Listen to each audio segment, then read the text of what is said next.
Hello, everybody. My name is WISECREAM, and welcome back to the WISECREAM Livestream. Boom! Hey, we got this thing working. I was having technical difficulties yet again. I don't know why my camera's doing this silly thing where, like, suddenly the colors all changed, and it's really annoying. So I did some adjustments to the lighting. Like, this side of my face is warmer than the other side. It's really strange, but, you know, we got it. We got it. We're going. Good morning to everybody. Good morning to Mr. Boongus Blake in the chat. Getting me to play Disco Elysium again. Really excited to see where this one's gonna go. Okay, so we're not done with this one yet, are we? Okay, yeah, I'm freaking hyped because like we're really close to the end of the game, and I got like the whole morning today. Gonna go for a few hours. It's gonna be great. Okay, so let's see here. Yeah, I'm looking. So we can help her with her project to get this nightclub started. I just noticed I started doing that more, like, but only like right here because I know it's in frame. I wouldn't do it like out here. I wouldn't make hand gestures out here. I would do it right here, in front of my face, because I know people can see that. Anyways, we can help. We got the side quest with Suna and her project still, and this freaking communist thing that you swear is gonna be fun. If it's not fun, I'm gonna beat you. We got to find the secret word, and let's see. We got to sync signs with Noid, but we don't know what to do yet. We got to make the beat. More nightclub. The things. Got the traps. All right, the Jamrock Public Library. It's time for that. Yeah, it's just about time for that. Hold on to spirits. What the frick? This one. The booze. We're looking for bullets, that thing with Titus, and yeah, okay, so I'm gonna go to the Jamrock Public Library. That's what I want to do first, because that's what I wanted to do before we had to end the stream last time, and I'm really curious to see what, because we're taking the case on this guy that obviously just had a freak accident and fell and died, right? Is there a case to that? I thought it's just like a report, you know, you just report that this feller died, and then you just give it to the police, and then they take care of it. But I'm not, like, what are we investigating? I'm not sure. That's why I want to figure it out. So I'm gonna fast travel over there to the radio. So apparently they don't have portable radio yet. You gotta have it built into your car, your motor carriage. I get claimed for that. Inside, Hey, wait, what was that? What was that? Wait, hold on. Wait, frick. Hey. Droplets of rain fall on the white on blue police livery of the motor carriage. Interfacing, what? Wait, why am I even thinking about this? Wasn't I supposed to do something important? Something murder related? There's always something important. Doesn't mean you can't take a moment to admire this piece of machinery. Okay, interfacing. Even at a standstill, the unibody Caprice Kanema looks sleek and dynamic. The cabin is tilted frontward to give it a more aggressive, hunched look. I see that, yeah. And a skylight.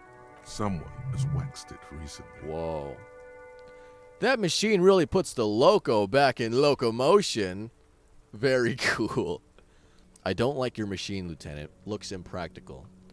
A motor carriage, one of my... No, come on. We already know that cars are a big deal around here, right? Very cool. Mm-hmm. You want to take a closer look? Dude, I knew it. Kim's a car guy. Excuse me, motor carriage guy. Kim's a car guy. I knew it. I freaking knew it. He would have hated me if I said the other one. What's it packing there? Wait to the engine. A fine machine. Run your hand over the smooth metals. Okay. Kim would totally say something about this. A torque dork? Kim's a torque dork? Okay. 130. Kim's a car guy. 130. I don't know what that means. I reckon that's a 7-liter V12 there. That's what? What is interfacing making me say? Mama's serving some serious macaroni. That's what? A 7-liter V12? 7.2. Supercharged. The lieutenant is trying to suppress a smug smile unsuccessfully. Kim's a car guy, bro. I don't know why that makes me so happy, Kim. Seeing you happy makes me happy, Kim. Saying these words brings him immense joy. Nice empathy. See, I'm out here empathizing with Kim right now. A fine machine. Yes. An extraordinary machine. There's gentleness in the lieutenant's voice as his eyes run over the vehicle's contours. It's nice and all, but why so modest? Put some zing into it. Flare it up. Slam it down. You know, electrochemistry, that's the first time I'm going to say that's not a bad idea. Why don't we take this baby out, you know? Well, last time I drove a car, it didn't end so well, did it? So, oh, and a reminder, please let me know if the sound is all right. Am I too loud or too quiet? I was watching some other streamers the other day, some professionals, and it was really interesting to think about how they kept the game really quiet, but their voices not very quiet at all. And it was almost like a struggle to listen to the game. It was that heavy, and I saw that across the board with professional streamers. But I want the game to be loud enough so that there's immersion, you know, as immersed as you could be while I'm here. But it's like, I got to find the right balance, and that's going to be all up to you. But right now, I'm shooting for like, hey, look, I'm studying audio engineering. Okay, I'm gonna take care of it myself. That's fine. Both the game are quite audible. Okay, that's good. Thank you for letting me know. It's a bit girly right now. What? Fit it with some proper off-road components. You need to slam it, Kim. Make it more imposing. With a winch and mud tires, we could take it off the beaten path, Kim. I think this is the one. We are not going to, though, because this is clearly a sports motor carriage. Sounds like he has a strong concept of what this machine is. Sports? So we're not off-roading it? That's fine. Okay. Wait, I can go back. Yes. Okay. It's nice and all, but it's a bit girly right now. What does that mean? Fit it with some proper off-road How can a car be components. girly? All right, Kim, we got to make it more imposing. Sorry, I'm not following you. Lingo it up. Drop the ride, 200 mil. Get the camber to Frosty Frost minuses, yo. No, that's porno tuning. Kim's got a point. Use bigger words. It needs a massive aero kit and gargantuan roof-mounted... Porno. That's short for pornography. So? Am I gonna... Oh, frick, I'm not allowed to say that. Kim, what the frick? Kim. Oh, frick. Oh, frick, what's gonna happen to the stream?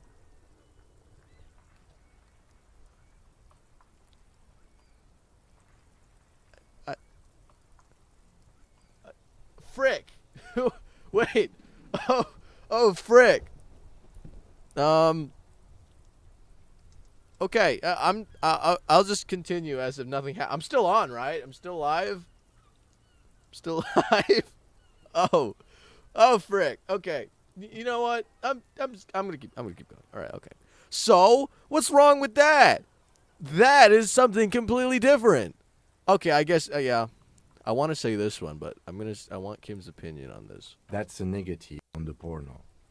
Thank you, though. Okay. No one in the history of convictions has been more sure of anything. Oh, frick. Thanks, Felician. Hold on. I want to Yes. go back. It's nice and all. It's a bit girly. Sorry, I'm not following you. I want to see what he says. Lingo it up. No, Use bigger words. porno. That's short for pornography. Okay, yeah, I guess. I'm sincerely relieved I don't have to try and convince you of that. Back to work. Right. Okay. Inside, Jamrock? You see a set of steering levers, a radio microphone. This is Precinct 57. How may I assist you? Yeah, can you connect me to the Jamrock Pub? Am I still live? Like, actually? Did that actually take me off? Blake, are you there? Are you there? Can you say something? Can you respond? Acknowledge. Acknowledge, please. I'm still on, right? I gotta look. Hold on. I gotta check. This is sketchy, bro. Kim could have single-handedly. No, it says I'm on. It says I'm on right there. It says right there. There he goes. See the title. See the thumbnail. Okay, yeah, it says live. Can I click? I'm gonna click on the live stream. Okay, here. Let's see where we are right now. According here. Live stream. Okay, here. Let's see. Hey, look, there I am. Hey, yo, what's up? Hey, look, there I am. Yeah. Okay. Hey, yo, what's up? Now I'm listening to. Now we're doing that thing where we're you know, and I acknowledge it. I'm still live. This okay. All right. Okay, that's enough. Okay. All right. We're still live. Blake just went to go take a potty break. Did I freaking move the game? Did I move the game? I'm so sorry, professional streamer. What is that? Okay, we're fine. Okay, excuse me, everybody. I'm very sorry about that. Let's continue that. Okay, I'm freaking out over nothing. Connect me to the Jamrock Public Library, please. Hold on, officer. So is this like an operator type deal? Is that how it works? Operator, connect me. I've got Central Jamrock Public Library on the line, and I've already introduced you to their librarian. Connecting the call in 2, 1. Oh. Yes, this is Central Jamrock Public Library here. How can I help you, officer? A male librarian answers the call. This is a very studious individual, and it's interesting that my brain can think of a person's face and what they're doing over the phone. He sounds worried, yet ready to assist. This is how people get when the police call. Yeah, I guess you're right, Empathy. Whoa, hold on. I just saw Empathy. I never saw that. There's a face there. I never saw that in Empathy's in Empathy's portrait, in his picture. Never saw that before, Empathy. I always looked at this as your face, right? And I just looked there. Kind of reminded me of like the dudes from Warframe, but then I saw that. Now I don't know what to think. Or now you look like a big tree. Like a living tree to me. Okay, anyways. I'm looking for any information that you can provide on Billy Mejan, a reader. Is that we're going to introduce people as a reader? Billy Mejan, you said? Yeah. Give me a moment. I'll have to check our database. He puts down the receiver. Mejan. Don't. Frickin' Half-Light's going to say something really stupid right now. On Moreau Drive in whoa. central Jamrock, in a darkened hall lit by orange desk lamps, far away from the noise outside, a middle-aged man taps commands into an old radio computer. A printout falls on the desk. Behind him, a lonely reader scours some dusty bookshelves, looking for a paperback. Yes, hello. Are you still there? Yeah.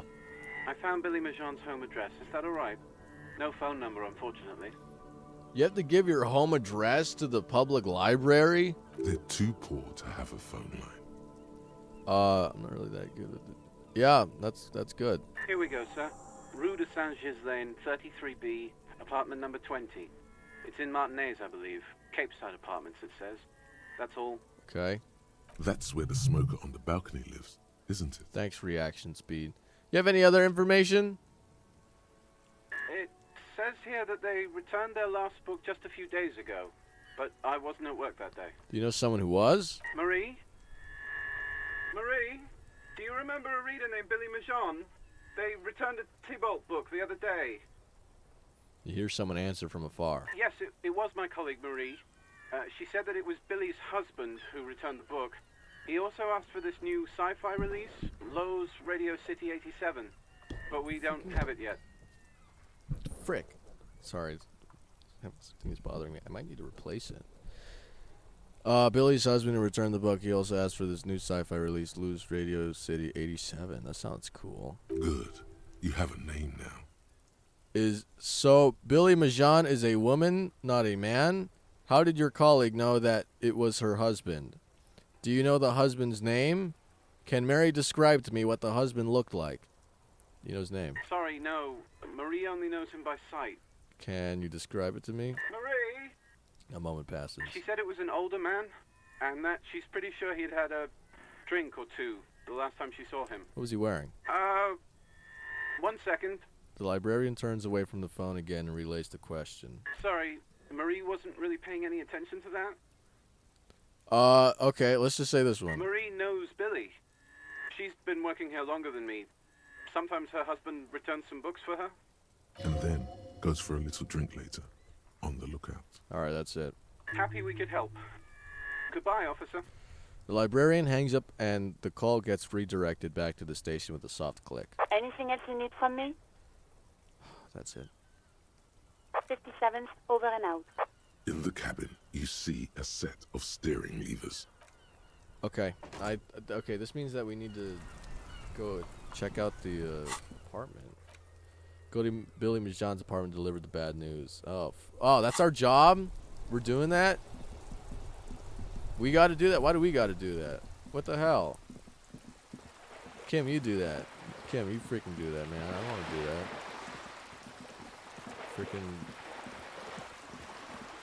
Frick. I'm sad.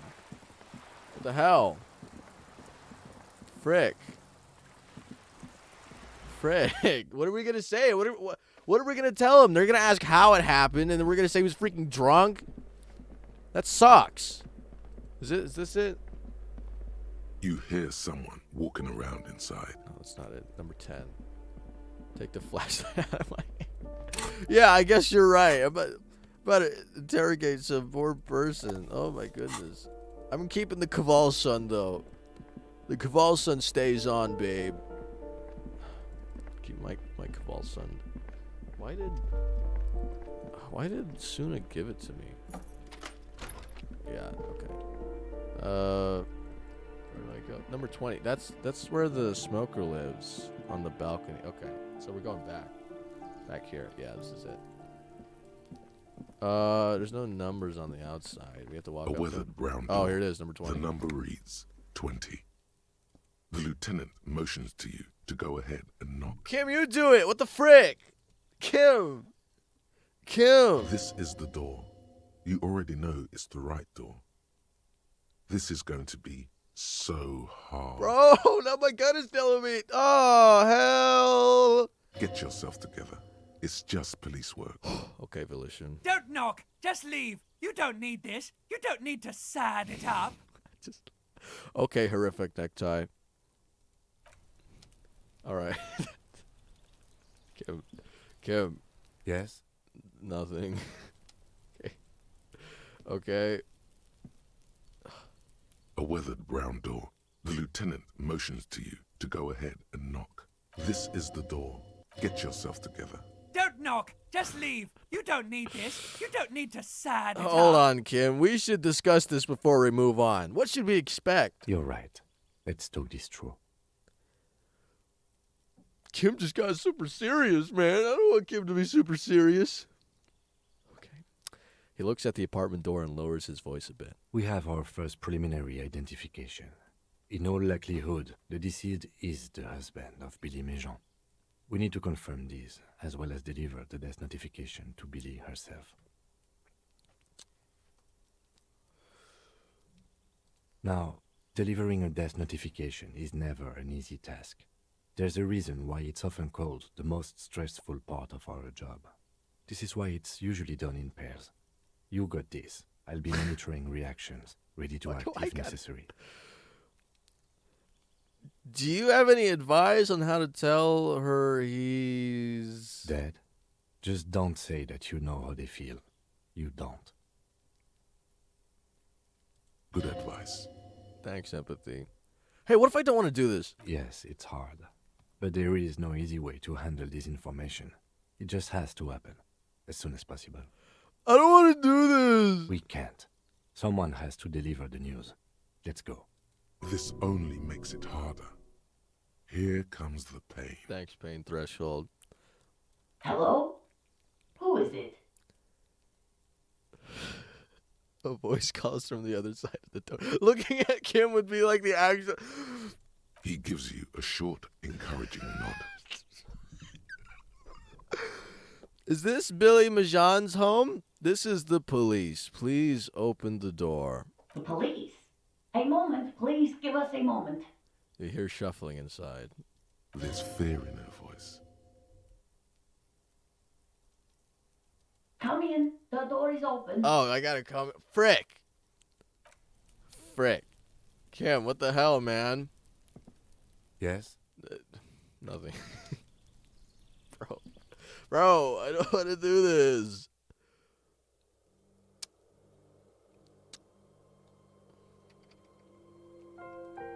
Should I loot your house before or after we talk to you? Okay. Windows covered in old newspaper clippings. Can't they afford curtains? It's you from the book stand. From the book stand? She just looks at you for a moment without knowing what to do. And her name is Working Class Woman? I don't think I introduced myself properly. I'm Billy. Would you like something to drink? Tea? Lemonade? We're out of coffee. That's very nice of you. Frick, how the hell would I do something like this? How would I do something like this? Huh.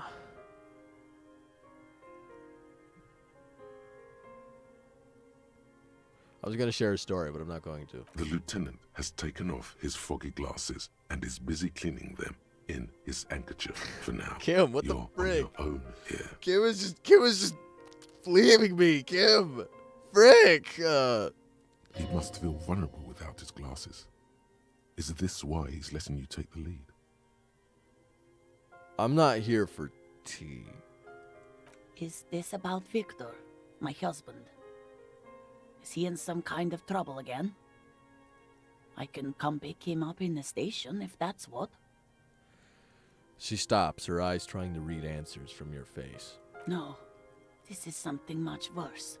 Is he in the hospital? How bad is it?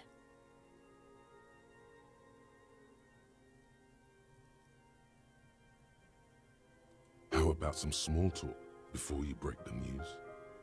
Even. Tell her about the... Bro, I can't be... How empathetic am I? Can I put on some empathetic clothes?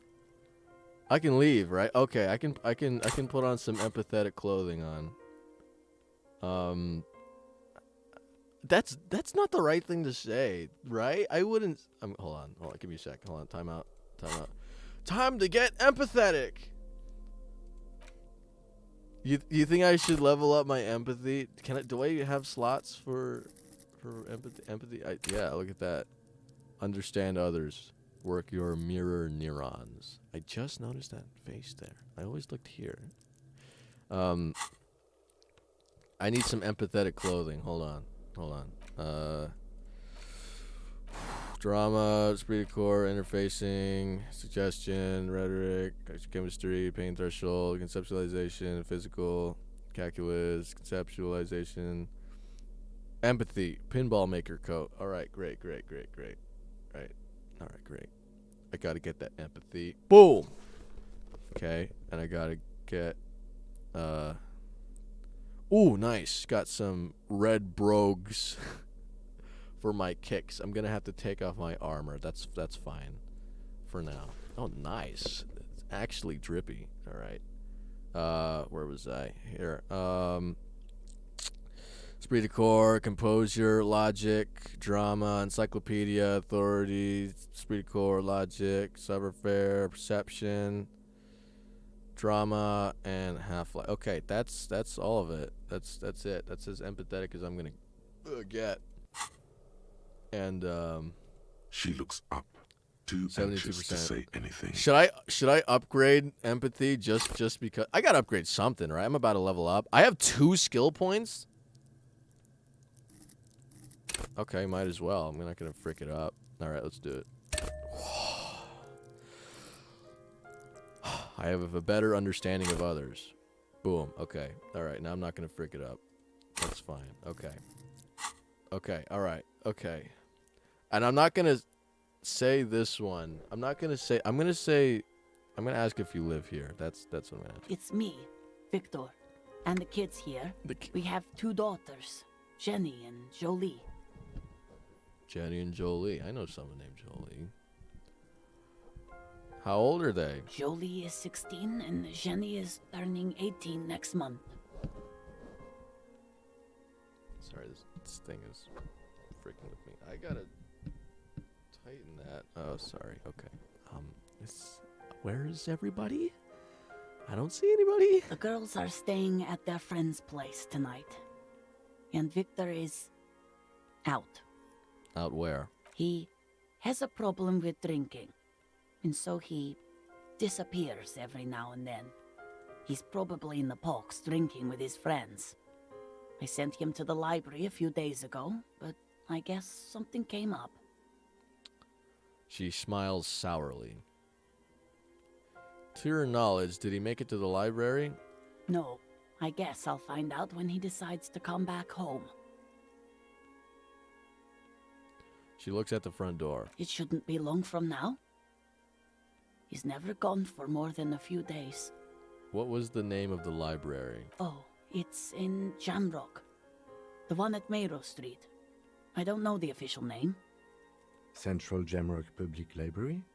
I think, yes, if that's the one on Mayro. It is. Thanks, Logic. What was he supposed to do in the library? Just to return a book of mine. Why? Why all those questions, Detective? Did he... Do something? Break something? It's a fool's hope. Thanks, Empathy. Was it The Glinting Curve by M. Tybalt? Yes. She becomes unsettled as she says that, her forehead scrunching up into a worried expression. Do you remember what he was wearing when you last saw him? His old leather jacket. Can you describe it? It's just your average brown leather jacket, but he bought it as a teenager, so... It reminded him of his teenage years.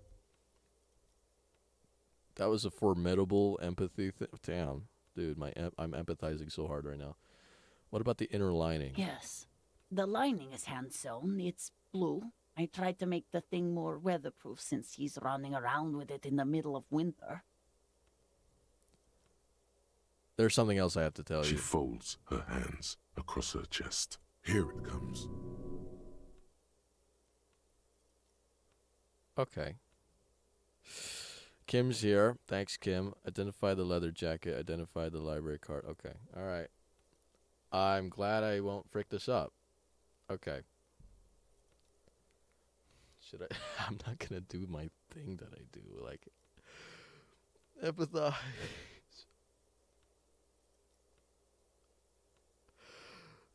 Empathize. You've done this before. Just keep your focus. God, do I say that out loud? What the frick? Wait, that was impossible? I got an what? Thanks, Empathy. Why would I say it like that? I gotta break the freaking news that he's freaking dead, and why would I say it like that? Okay. Okay, put on my serious voice. Ma'am, I'm very sorry to say, but your husband, Victor Majan, was found dead on the Martinez Boardwalk. What did you say?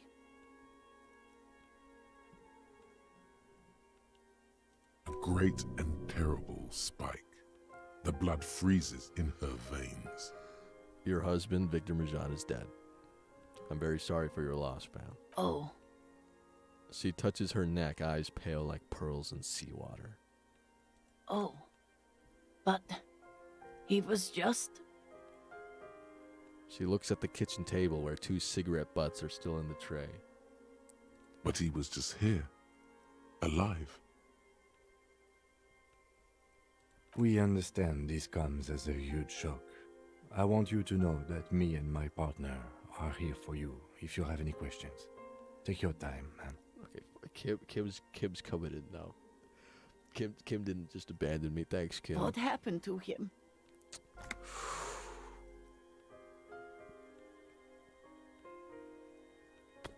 She turns to you. Her neck and cheeks are covered with red blotches, and her double chin is shaking. Okay. It's still early to say, but at first glance, it seems like he slipped and hit his head. It was an accident. He fell through a hole in the boardwalk and hit his... How am I supposed to do this? How am I supposed to do this? I don't break the news to people like this. I had a friend whose... I guess I'll tell this story. I had a friend whose mom was in the military, and this was her job. Her job was to go to people's houses and tell people's parents that their kids were killed overseas, dog. That was her job. And let me tell you, okay, because my friend, right, he made it incredibly clear.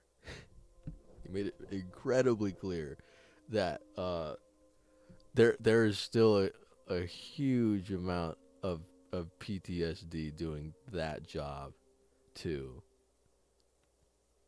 Like he when he got into it, I'm not gonna tell their story for him, but like it was crazy, man. Like, oh, dude, big respect for people who can freaking do that. Like, I understand why it's so important, but like, wow, it's nuts. It sucks. Yeah, the kid's right. We got to do it as soon as possible.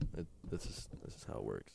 I guess I'll just say it's still early to say because I guess we still don't know the full picture. But we already know what happened. He fell through a hole. I guess I'll just say this one. Was he drunk?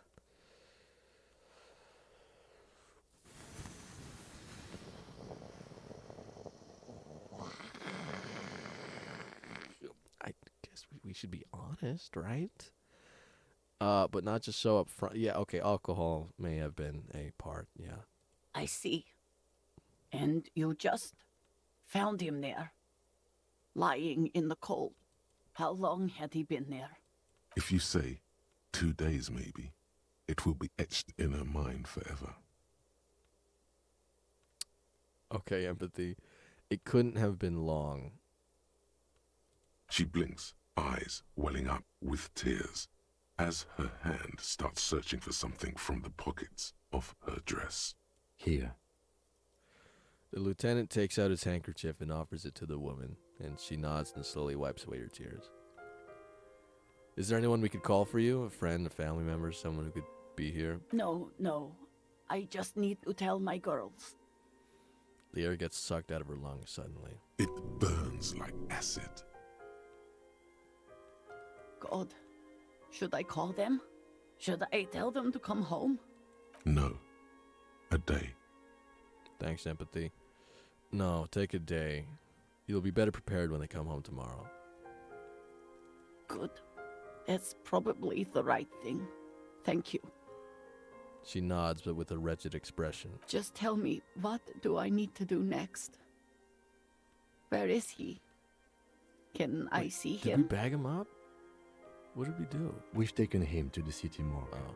The local coroner will be contacting you shortly to arrange the funeral. Here's his number in case you want to contact him earlier. He hands a leaflet with the morgue's contact information. Kim just has that? Is there anything else that the RCM could do for you?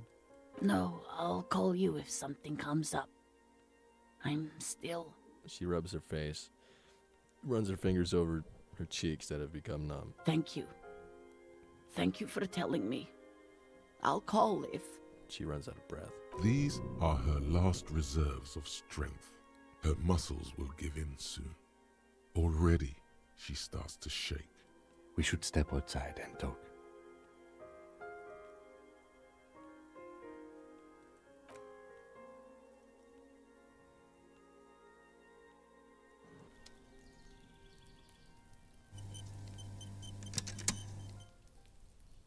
You did well.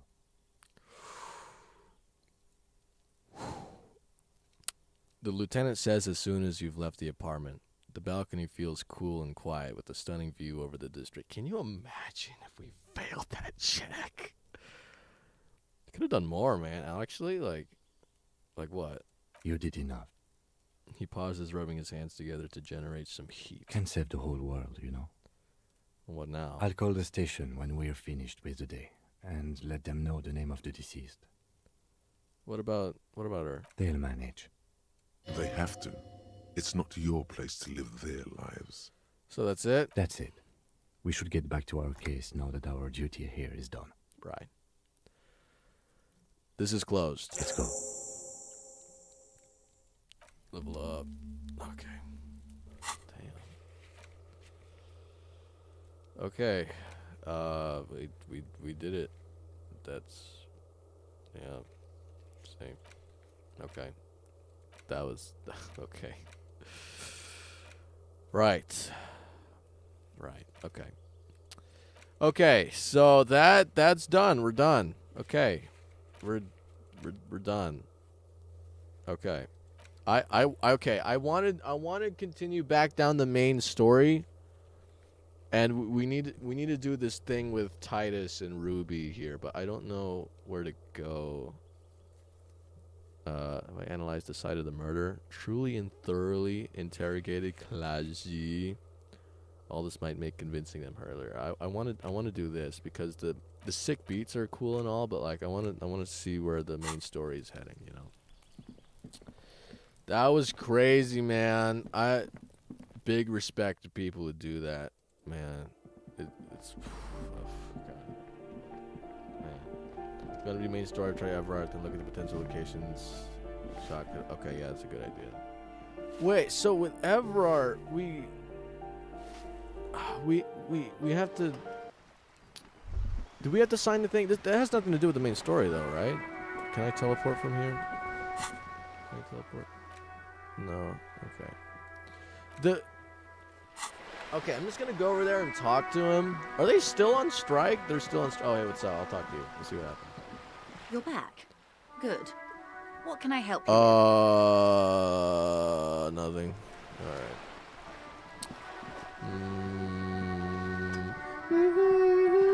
This song, it's claimed, you know.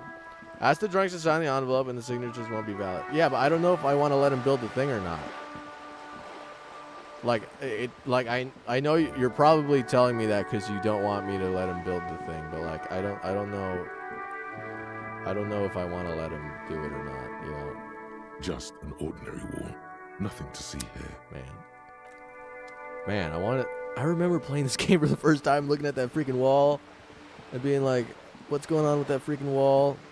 Man. So you think I should let him build that thing or not? You know, I'll let you decide because I'm on the fence right now. I seriously have no idea. I don't know. I don't know if it's even that important. But like, the thing is, right, is that he's building what? He calls it a center. Save his move is to don't build wall. What does that mean? He's building what do you call it? A community center or like a youth center or something? Dude, I don't. Okay. Can I teleport over there? Can I teleport? No? Okay. Get bagged signatures. Wait, so you want me to get bad signatures that are just really crappy? For why? For what? Yeah, but like why though? Oh, frick. There it is again. That spectral smell haunting this industrial harbor. And it smells like... Let me guess. Years of turmoil, of hopes and dreams, ground beneath the inexorable tides of capital. Can you smell it now? No, actually. In fact, you can't smell much of anything. Perhaps your allergies are acting up. Frick. Nonsense. The reek of communism is unmistakable. And it's coming from that railing over there. You mean banana? Yes. Now's your chance to establish contact. Bro, he knows the password, man. He knows the password. Hey, what's up? Hola, Wandering Man. How can I help you? Wandering Man. Right. Listen, brother. There's something important I need to talk to you about. What's that, boy? He tilts his head slightly. Now's your chance. Remember, communists are notoriously skittish, so it's best to insinuate your way in. I'm looking for some people who know how to really grind the sausage, if you know what I mean. It involves our mutual friend, Cross. Put your hands next to your head and curl your fingers like deer antlers. I'm investigating a peculiar smell, one with revolutionary implications. I'm looking for a secret cabal of mole people. I could imagine going like, I'm looking for people who know how to grind a sausage, if you know what I mean. Have you tried a butcher shop? He looks at you with perfect equanimity. I don't know what that means. It involves our mutual friend. Don't think I've ever met a Kras personally. Then again, I've never been to Grad. He narrows one eye at you. Okay, maybe it's time to abandon the subtle approach. I'm investigating a peculiar smell, one with revolutionary implications. Could be coming from one of the jam lorries. Cargo's been sitting out for a while. He sniffs the air and looks toward the roundabout. I'm really glad Manana is being very cooperative and nice right now. Okay, maybe it's time to Shut up. abandon the subtle approach. I'm looking for a secret cabal of mole people. You might have to look elsewhere for help with that. He scratches his chin. Okay, maybe it's time to abandon the subtle Shut up, approach. Rhetoric. I kind of regret giving you so many points now. Frick. I'm so rhetorical. Okay, I'm looking for communists. You know any? Comunistas, huh? Can't say that's where I thought you were heading with this. Not that I'm criticizing. It's good for a man to take his time and think about the whole socio-political world picture. It's certainly been an interesting development to witness firsthand. Kim is letting this happen. So you've given up copying and now you're hunting comunistas. Care to say why? I'm not hunting communists. I'm trying to get organized by them. I'm on a sort of quest to develop my political potential, and I need their help. Honestly, I had a weird dream, and now I need to get to the bottom of it.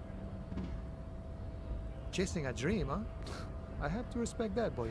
He gives you a small salute. I wish I could help. Unfortunately, I don't know many comunistas. I thought you union guys were all communists. Are you sure? You smell just like a communist. Didn't realize you could smell communism. But then, I've never studied the subject.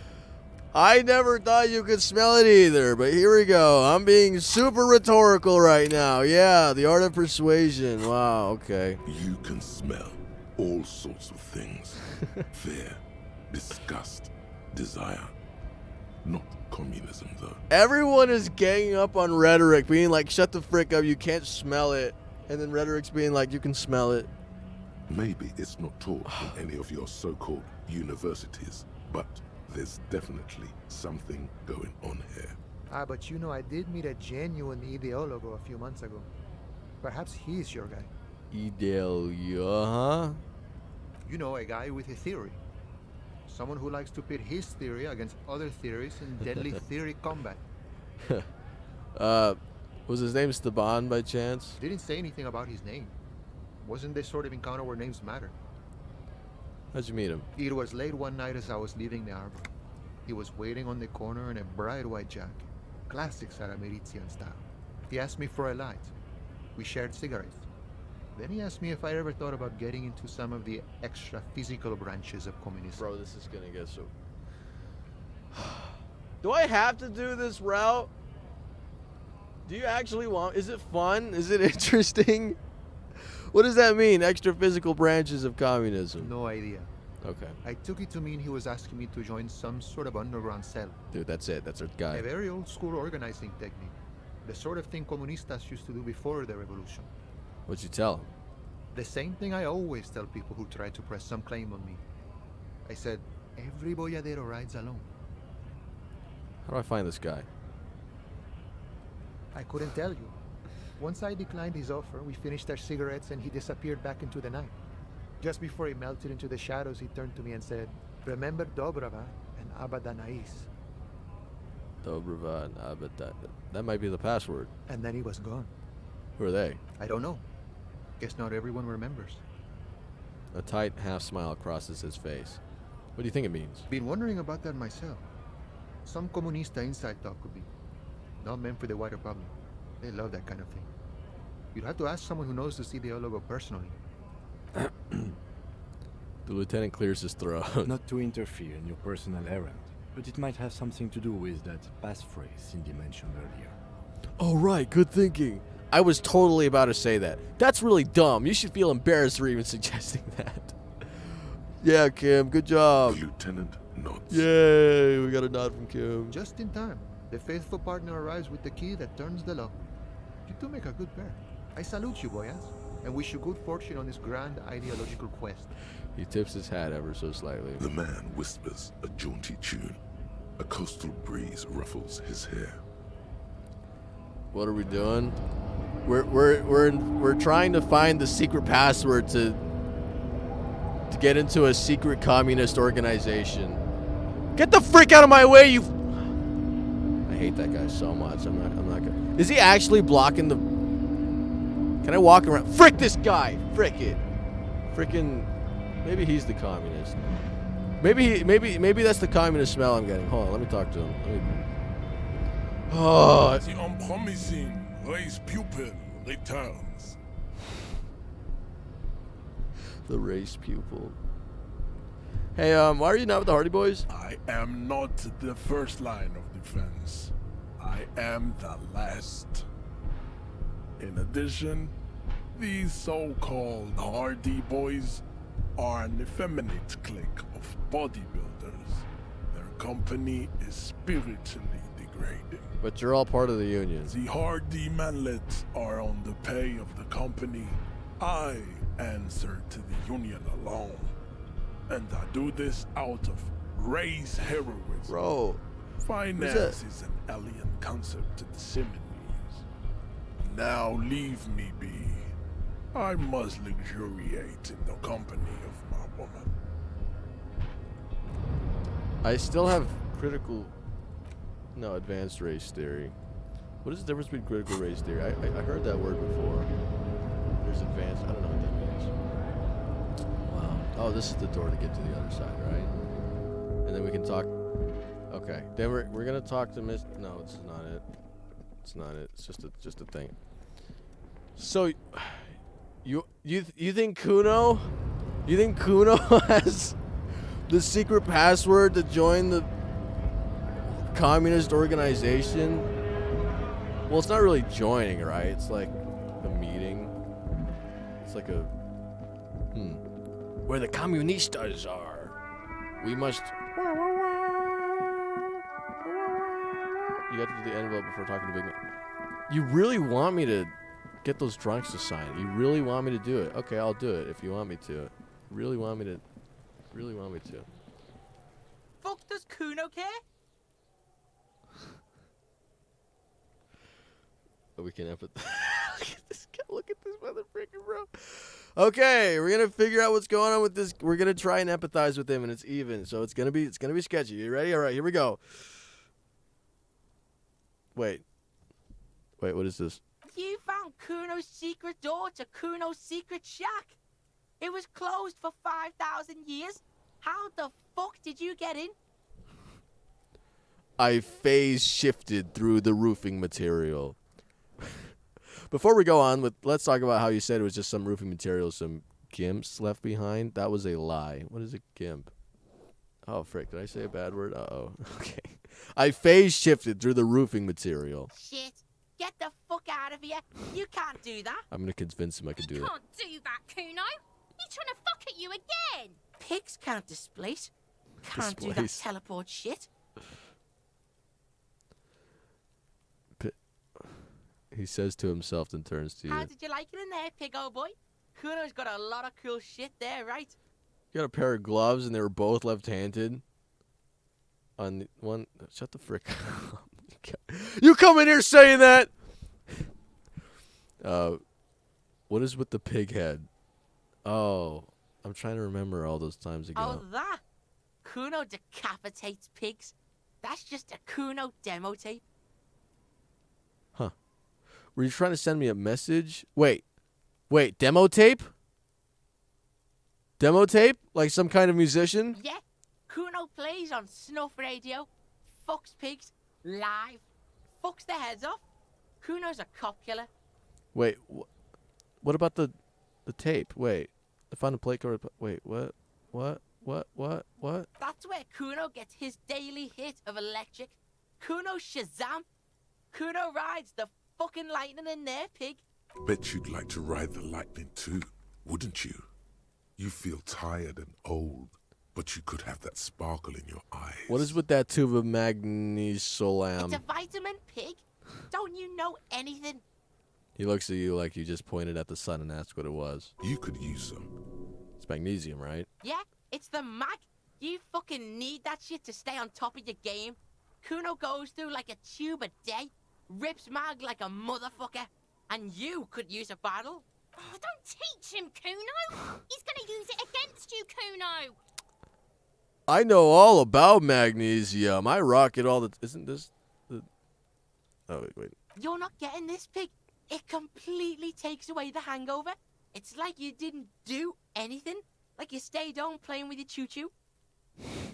He looks at you, eyes bulging. Fuck you, pig. Don't do mag.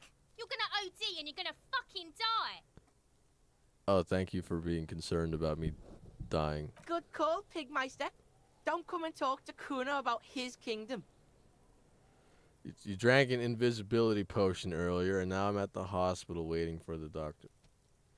So you pulled up Google Chrome, opened a new tab, looked up best one-sentence puns that... I'm not going to finish that. Okay, here we go. I'm ready to empathize. Ready? Empathy! What's God going on? damn it! Governor Frick! On your crime scene, throwing around incendiary language, trying to push your buttons. You're just remembering those. That's actually interesting that you remember. I can't remember a single freaking joke. What? Anyways. Hey, Kuno, I think you can turn the Kuno down for a moment. Let's talk like normal people. Okay, Kuno, listen. I know this boundary pushing thing is new to you, but it's old news for us grown-ups. Let's talk like normal people. Trying to fuck at the Kuno. Trying to fuck at me. Trying to fuck. Kuno only gets higher. It's faster, faster, faster. Can't take the Kuno. Stay out of the reactor. Kuno gonna fuck you up. Up. Normal is not what we got here. You've got to work with what you have for now. Thanks, empathy. Kuno doesn't fucking care. All right. Okay. That's gonna frick off. I'm just gonna frick off. That's...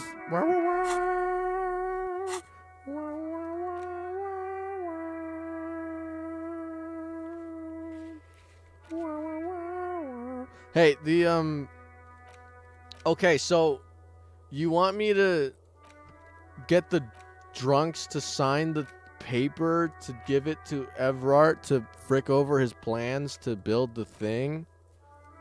That's what you think I should do, right? Because I guess, because I'm like completely split on whether or not to let him build that or not. Did I watch Scooter Surprise? Yes, I did watch Scooter Surprise.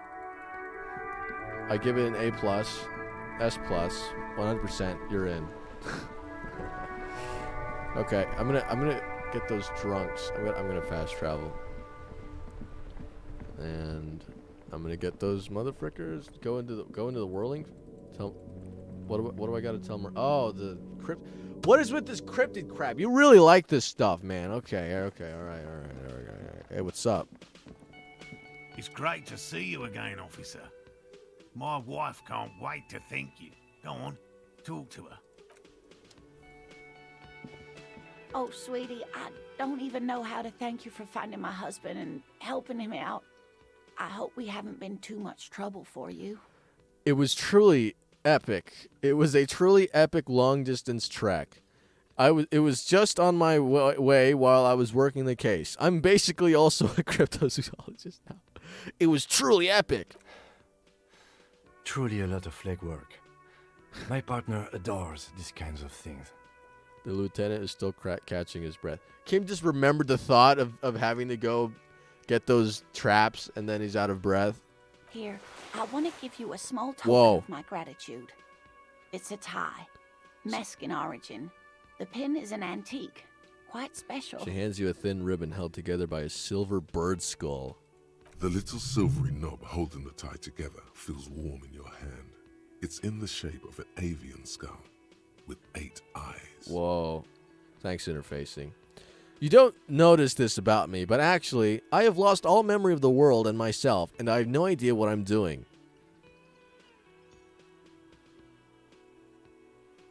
What am I supposed to respond to that? Okay, you never told me you've seen the Phasmid. Oh, you don't want to hear about some old woman's ramblings. Ramblings? Nonsense. Your description of the Phasmid is the most precise I've ever heard.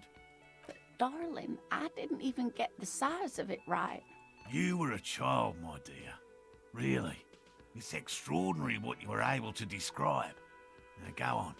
Tell our friend about it. He's proven his interest in the field. Describe the game in one sentence. Reflexively, the lieutenant read his familiar notebook. Oh, what, Kim? Well, it was summer. I was building a racing track out of sand on the beach near a tall stand of reeds. Quite a tall one. Many times my height, I remember. When, all of a sudden... What happened? I looked up, and one of the reeds moved. Not like a plant, but like a living thing. It stood up and looked at me. Its body unfolded like some antique toy. I'd never seen anything like it. The reeds turned into a creature. She had no fear, just surprise. I didn't know this can happen, so I reached my arm and touched the thing. It felt just like a stalk of reed, but it moved, swaying, towering above me. After a while, 20 seconds, a minute maybe, it left, went into the reeds. Did you follow it? I tried, but I was only a child. There was mud and high water. I couldn't see it anymore. I was just standing there, knee-deep in mud, looking around me. Where did you go? Don't go. Then what? I ran back home to my grandmother and asked her if reeds could walk, and told her they were looking at me. Of course, she just laughed at me, but I knew what I'd seen. For years, it was a story I told at parties when I wanted to impress boys. That sort of thing. Of course, most people just took it as a strange, amusing anecdote. So did I, honestly. But then I met Morel. We were on a date. Can you imagine? She tells me a story, and it's the most detailed report of the Insulindian Phasmid I've ever heard. The sounds. She told me it hissed. It did, yes. Like reeds in a gust of wind. The way it moved, the colour, how some of its limbs were white, like marble. It matched perfectly with what I know from other accounts. It was amazing. If it weren't for Lena, I might have given up hope years ago. It's no exaggeration to say that she restored my faith in my profession. He looks at her with admiration, forgetting a wide smile on his face. You were on a date? Our first, yes. The old woman looks at her husband tenderly. Its limbs are white? Not all of them. There is some white coloration reported, along with beige, where the camouflage ends. How big was it? It's hard to say how big things are when you're quite small yourself. To me, it seemed to be taller than I was then, but that's probably not the case. Maybe you imagined it. How could she? Who imagines this? She didn't know about the Phasmid. This is the main thing here. What makes it a confirmed sighting? She had no previous knowledge of the insect. You know, the thing with this like Phasmid deal is that like there's already so many crazy freaking animals that already exist and stuff. Like, come on, like it's what, like a tall bug thing that's camouflage. Like it. I mean, come on, these guys are kind of just like animal enthusiasts, right? I mean, I don't know. So she couldn't have made it up or imagined it. Okay, logic. That's true, yes. I'm almost certain neither my mother nor my grandmother knew of it. It was only when I started telling my story as a teenager that boys would tell me, Lena, She lowers her voice, imitating a boy. you trying to tell us you saw the Insulindian Phasmid out there in those reeds? Get out of here. They just give me a cider and ruffle my hair and tell me to stop dreaming. But I saw it. Kim, what do you think of this? I thought it was a wonderful story, man. He closes his notes and gives her a simple smile. But I don't believe it. A child left unattended on a warm day. Children make up stories and then end up believing them. Thanks, Esprit de Corps. Thank you for sharing this with me. You're welcome, sweetie. I do appreciate the chance to relive it. whenever I get one. It was just such an impossibly sunshiny day. So warm. And she could get up and walk right into the reeds on her own, into the mud, anywhere. You don't notice this about me, but actually, I've lost all my memory of the world and myself, and I have no idea what I'm doing. Surely things can't be that bad. You sense that she won't judge you, no matter what you say. Thanks, Inland Empire. That's cool. Things aren't bad. They're catastrophic. I hope you're right. I hope it's not too bad. Yeah, I'm blowing this whole thing out of proportion. Forget anything I said. No, they're catastrophic, all right. You know where we are, right? Yeah, we're... We're in the Whirling Wind Rags cafeteria. We're in Revachol. I don't really know. Some seedy hotel? A war zone at the edge of the world. We're dead. Haunting each other. We're ghosts. I'm going to say this one. I don't know. A seaside hostel called the Whirling in Rags, to be precise. And the Whirling itself is in Revachol. Oh, okay. Honestly, I don't really know anything about Revachol. Oh my. How would I even begin to tell you? Revachol is the most beautiful city in the world. We're fortunate to be here, you and I. So Revachol is the city. Is Martinez like the country or the town or like... I haven't seen very many other cities personally. Everyone says so. Revachol is a rare jewel. This city used to rule the world, though it has seen better days. There's applause as she studies your expression. You must look quite lost. Speaking of history, you know what year it is, yes? No, I don't. It's the spring of 51. Sure, it's 973. All I know is we're approaching the end times. It's a bad year in my late 40s or 50s. I don't even know how old I am. I don't know how old I am. There. The year is 51 and spring has only just started. I'm sure there are better days ahead. 51? The lieutenant studies you, rubbing his chin. I just realized Kim does not give a dude. If wait, my whole story. Why didn't Kim like ask what I was? Why didn't Kim figure out what the hell was wrong with me before freaking following me on this adventure? That's kind of interesting, Kim. But that's fine. I'm beginning to suspect that you might indeed be completely adrift in this reality. Thinks the lieutenant. How can it be that bad? Never mind. We're in this now. Outside, spring rain seeps into the cracks in the walls and the cobblestone streets and into grated storm drains, all the way down into the sewers. Above ground, the first maybells blossom. I can tell that this is taxing for you, so I'll just ask one more question. What regime are we living under? What mode of government? This is day 1 dialogue. What regime are we living under? What mode of government? I don't know. Wait, the freaking world building was supposed to happen in this conversation and I didn't. This is the... Oh, frick. Some kind of democracy? I'd like to think it's the dictatorship of the proletariat, but something tells me it's not. Our leaders are fierce warriors who traverse the plains on steeds. We are governed by intelligent machines that perform calculations to determine the freest market. Everyone hustles and grinds like a bad fricking visionary. Radios are being used to control people's minds and distort our perception of reality, concealing our true masters, foreigners and women. Cop. We are living under the cop regime. I either want to say the cop regime or this one, the normal answer. Okay, I'm going to say this one because I'm a cop.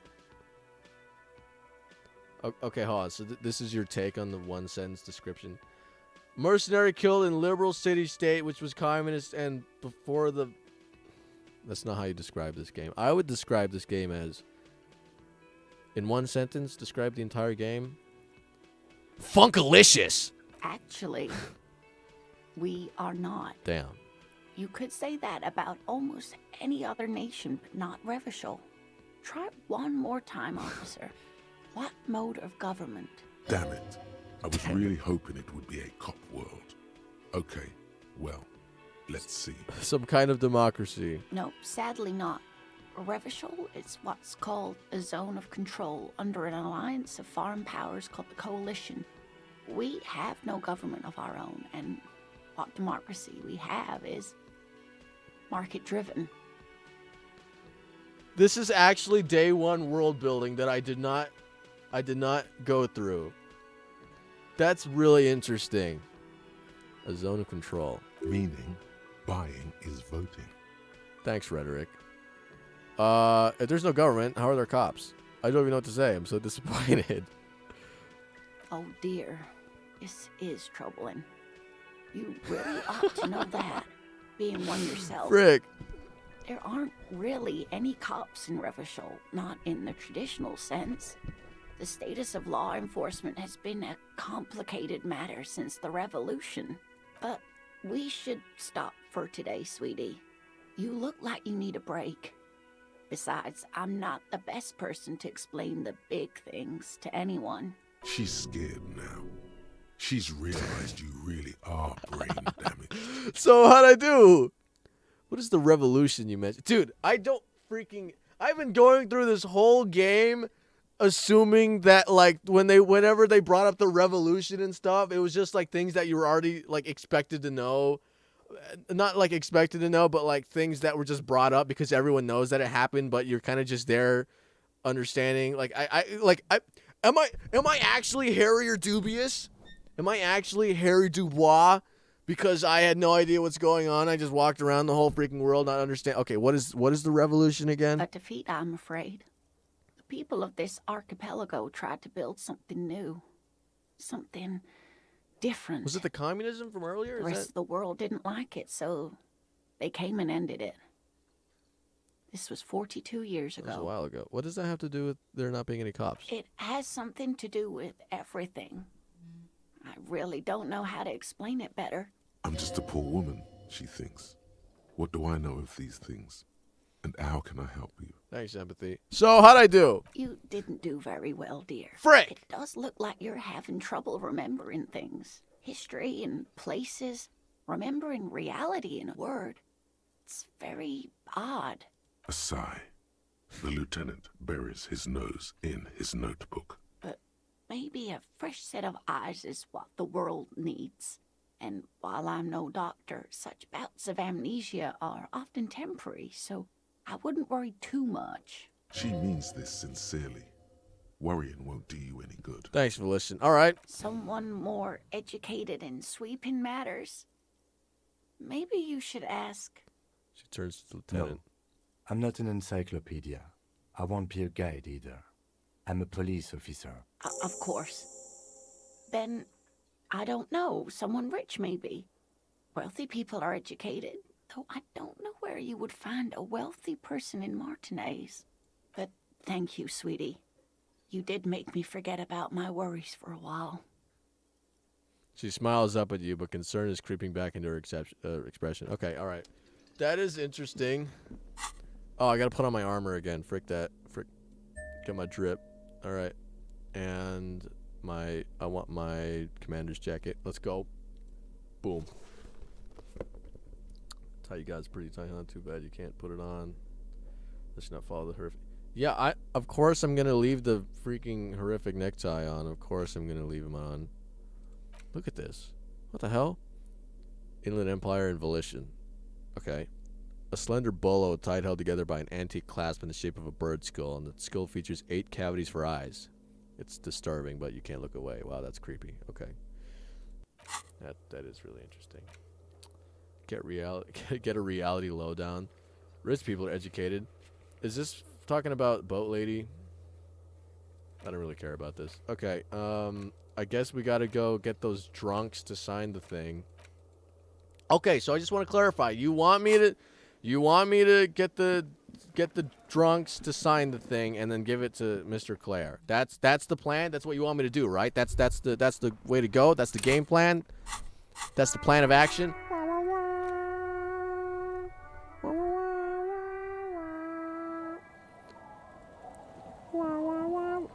That's what you want me to do, right? I'm gonna do that right now. I'm gonna do it. I'm gonna do it.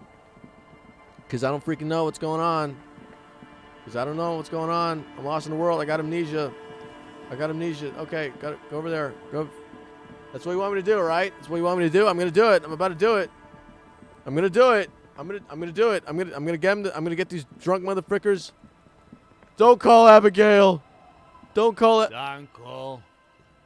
Don't call her. The drunk man speaks in his sleep, and drool dribbles from the left side of his mouth and down his jacket lapel. You want me to do it, right? You want me to get these guys? You want me to get these guys to sign it? You want me, right? Hey, wake up! There's no waking him from his stupor. His mind is elsewhere. You and Harry are similar in the way you both constantly forget where everything is and everything else. That is awesome. That is awesome. I'm just like Harry or Dubious. Tequila sunset.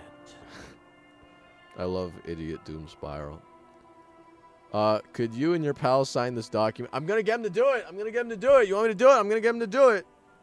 I'm gonna get him to do it. I'm gonna make him sign the thing. I'm gonna make him sign the thing. Do you want me to let him sign it? Okay, all right. I'm gonna do it now.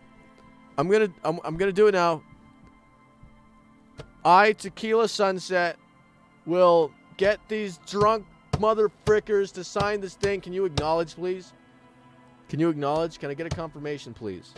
Turn the key. Hit the big red button. Please.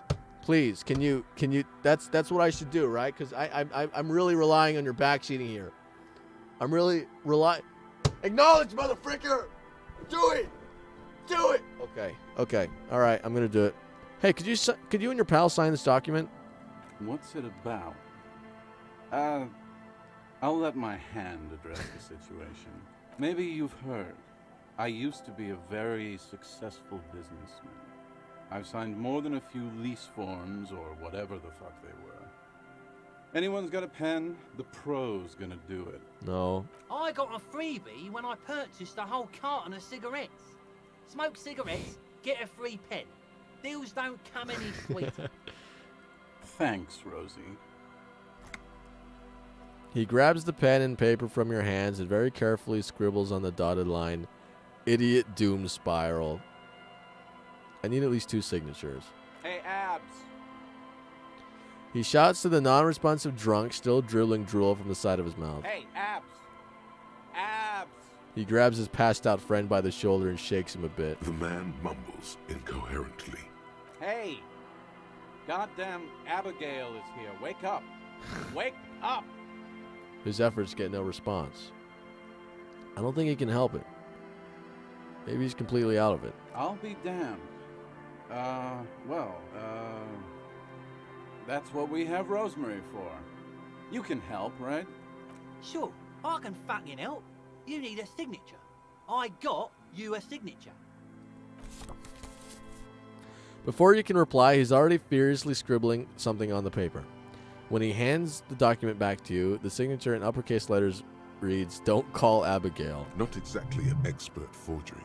Don't call Abigail would have signed something more like, "Don't call Abigail." You've done a great service to the village, to the RCM in Revachol. Hey, guys.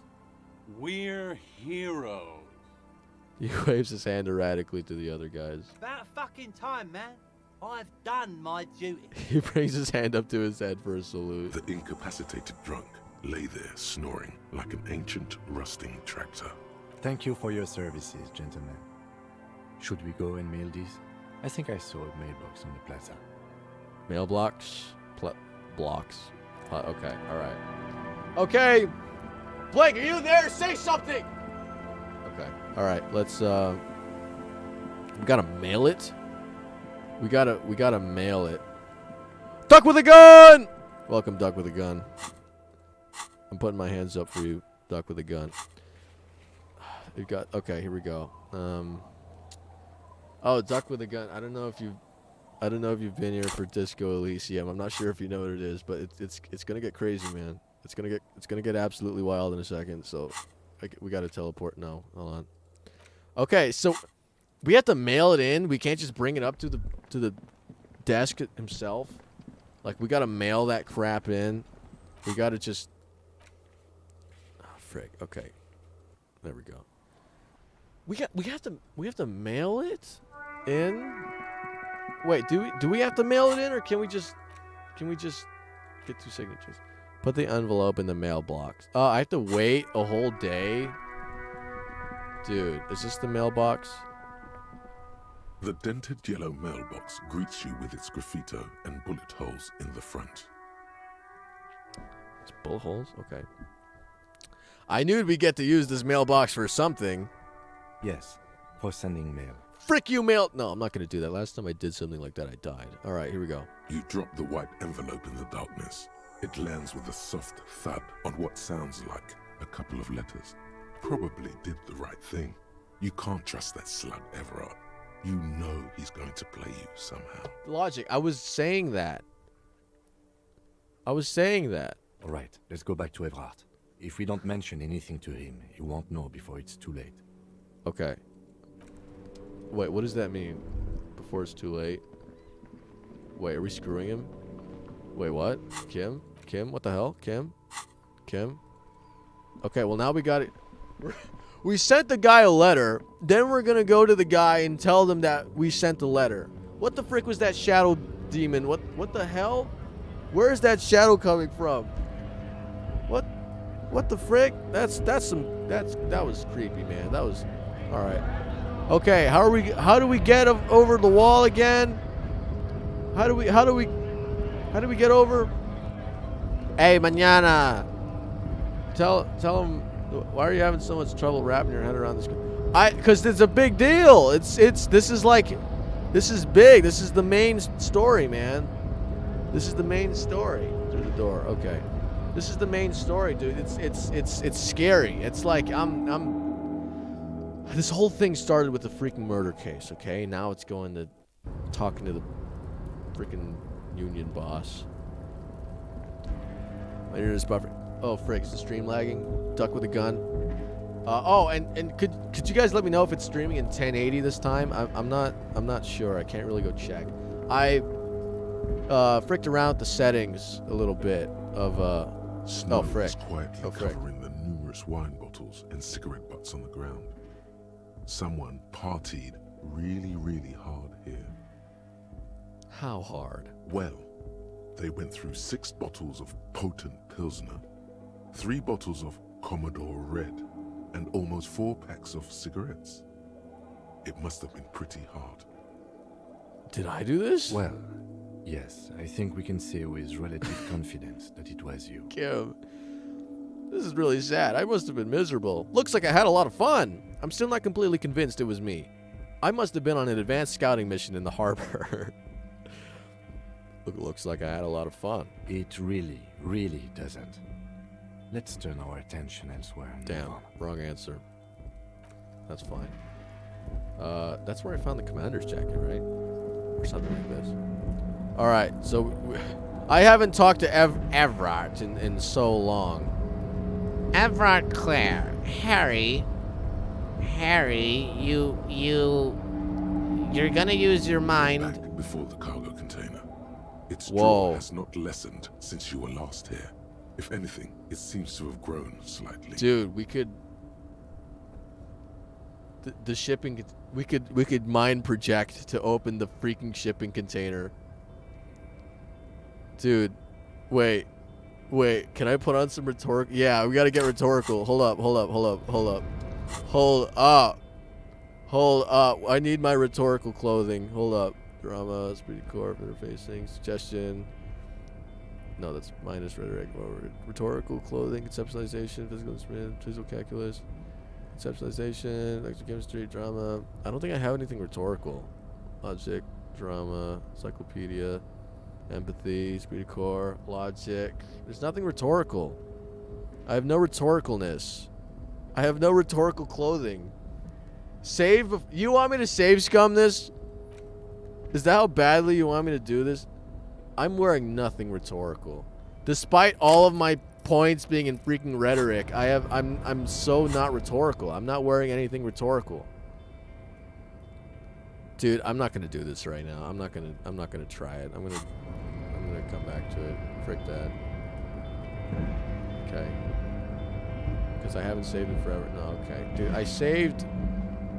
It auto saves. I don't need to do this. It's a white check. Yeah, I know. Okay, you want me to try? When am I gonna upgrade rhetoric again? Like, I don't know. Let me just do this first, okay? I'll come back out and I'll make up my mind. Fishing rod. Look at how. Is that his behind? Is that his butt or his shadow? Is that his butt? Is that his butt or is that his shadow? Is he like hunched? Is that his voluptuous behind on this big fat leather chair? And then he's. Is that his shadow? Dude, that looks like his butt. Is that his. Is like, you see that brown part right there? That looks like his waist. And then this is his. No, that's a chair. That's a chair. That's a. Wait, no, this is the chair. It's a big chair. Is he sitting on a folding chair in this big. Dude, I don't care. All right, here we go. Mr. Dubois, I hear the meeting with Titus was a glowing success. That's such a relief. Titus can be a handful sometimes. Now, what can Everett Clare do for you today? Oh, it's done. Mailed you the signatures. You asked me to mail. The Golden Boy returns once more. Wonderful. Simply wonderful, Harry. Of course. I already knew this. He claps his hands together like a child who's just been offered cotton candy. My friend, the mailman, confirms the letter is on its way. You've done a great thing today. You've given the children of Martinez a future and proven to be a true man of the left. I can finally trust you now. Okay. You're in my inner circle. You too, Mr. Kitsuragi. We can talk about anything. The strike, the murder, your lost gun. Nothing is off the table. Oh, nice. Okay. Oh no, Doug with a gun, your internet. You can try streaming in a lower quality, because normally I stream in a lower quality. That might be why. Maybe I upgraded my internet. Now my freaking stream quality is crazy. Okay. The strike, the murder, your lost gun. Dude, my gun. My gun, dude. I'm so ready for combat, dude. Like, I need my gun Oh, Bratan, you play the old man like a 3-string banjo. He has no idea. Holy frig. Oh, we actually cucked him with the signatures. Oh my gosh. Can I get the signatures I got? I know you plan to force them out with the construction noise. Wait, what? Did you order the hangman? Can I get my gun? I'm gonna ask that. Harry, I've got to be honest with you. Your gun was found 2 days ago.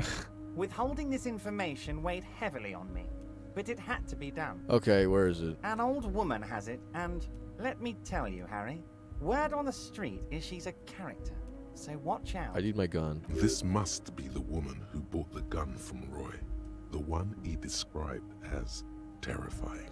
So the gun's still with the woman who bought it from Roy. Yes, the same one. I see you've done your research. The pawn shop made the gun easy to track. Crazy stuff, Harry. Selling your gun like that? Wild.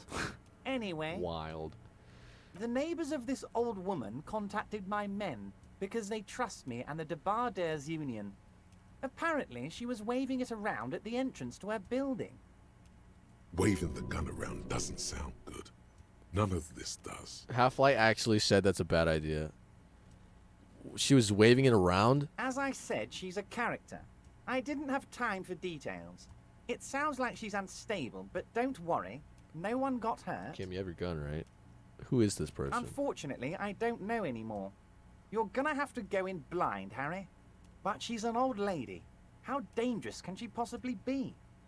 Oh, and she calls herself the Pigs. The Pigs? There it is again. The Pigs.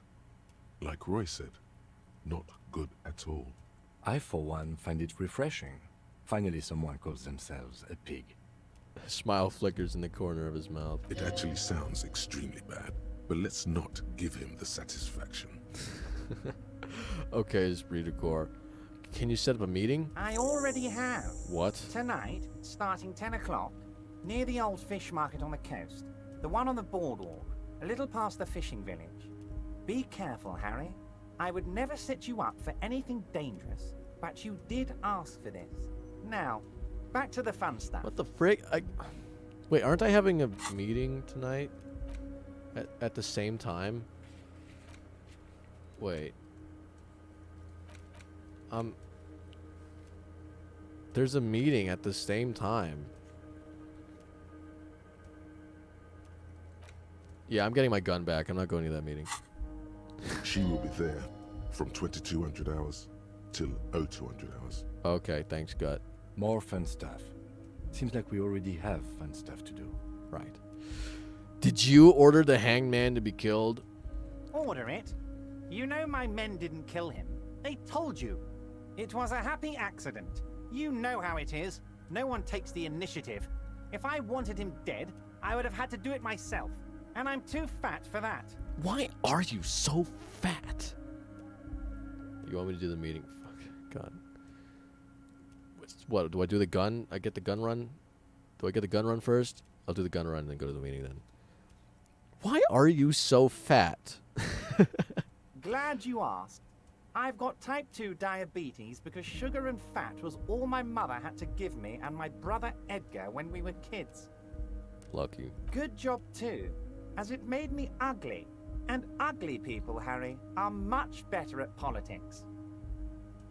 I don't get it. What do you gain from him being dead? Why, a war, of course. What? And what do you have to gain from a war? Victory, Mr. Kitsuragi. I have victory to gain.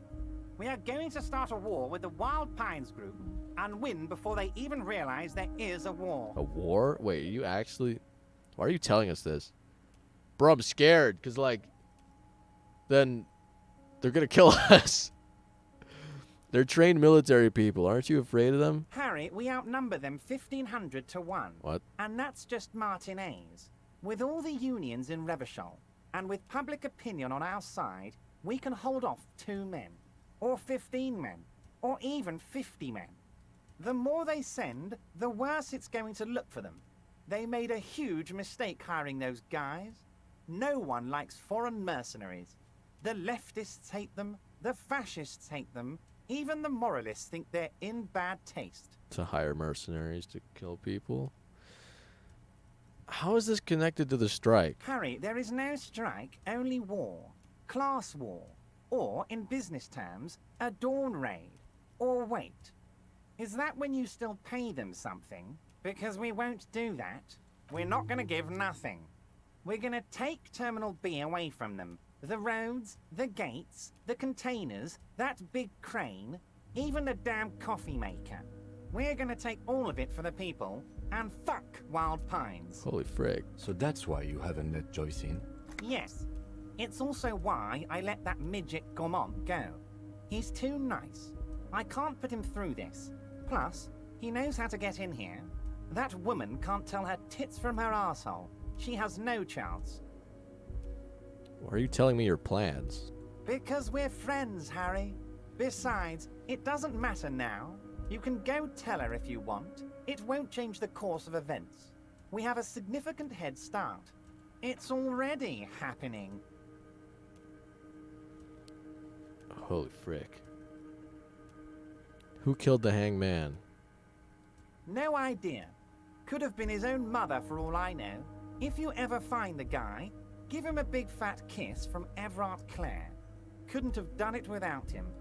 A guy, huh? How do you know it's a guy? I don't. I told you it could have been his own mother. I'm pretty sure it wasn't anyone from the Union. Maybe it was the mob. Or maybe he killed himself because he was a closet socialist. Truth is, I simply don't know. How many of you guys are in there in the Union? 2,372. Plus yours truly, of course. 2,373 is a sizable contingent for a labor organization in Revachol. Thanks, Logic. And they're all well motivated. At least the ones you've seen. Thanks, Authority. How are you going to fund your new independent harbor? Oh, you mean what sort of goods are going to be flowing through? How am I going to replace all the contacts we'll lose once the poo-poo hits the fan? The clients will ditch us. Harry, we've thought of everything. Everything? We've been running back channel negotiations with all the major clients. I think the company will be unpleasantly surprised to see how many of them stay loyal to Martinez. and to the new competitive contracts we can offer. With renewed zeal sparked by communal ownership, the men will be shipping those containers double time. You'll be surprised to see how fast things go without parasites latching on. We'll have our hands free to pursue bold, exotic new revenue streams. That's drugs. Thanks, reaction speed. Drug trafficking. Thanks, Kim. Drug trafficking? Don't be stupid, Mr. Kitsuragi. There are perfectly legal, 100% ethical chemical factories on the Samaran Isola. You don't need to be colonialist about it. All they do is produce components to keep the pharmaceutical industry running. That's people's health we're talking about. Old grannies, little babes, people with disabilities. God, that sounds shady. Digging it, Everard. I have to say, I'm digging this part. That's just the top, isn't it? The company thinks transporting these chemicals in bulk looks bad, has bad optics, may be illegal in some countries. The Debarders Union, however, we're all about the large volume column. We're gonna transport the living daylights out of those materials, Harry. So your sick kid can get his benefed, and your wacky uncle doesn't have to come off risperazole. And the kids on the street can get speed and pyrrolidon. I'm an old-fashioned guy, Mr. Kitsuragi. I sometimes grab a beer with the boys, but I have no idea about the things you just mentioned. He smiles. But if I were to supply ingredients for some sort of rainbow party, I would make sure the Union took a fantastic share. And I'd keep that stuff far away from Martinez. Drugs are a no-go for me. I'll report this.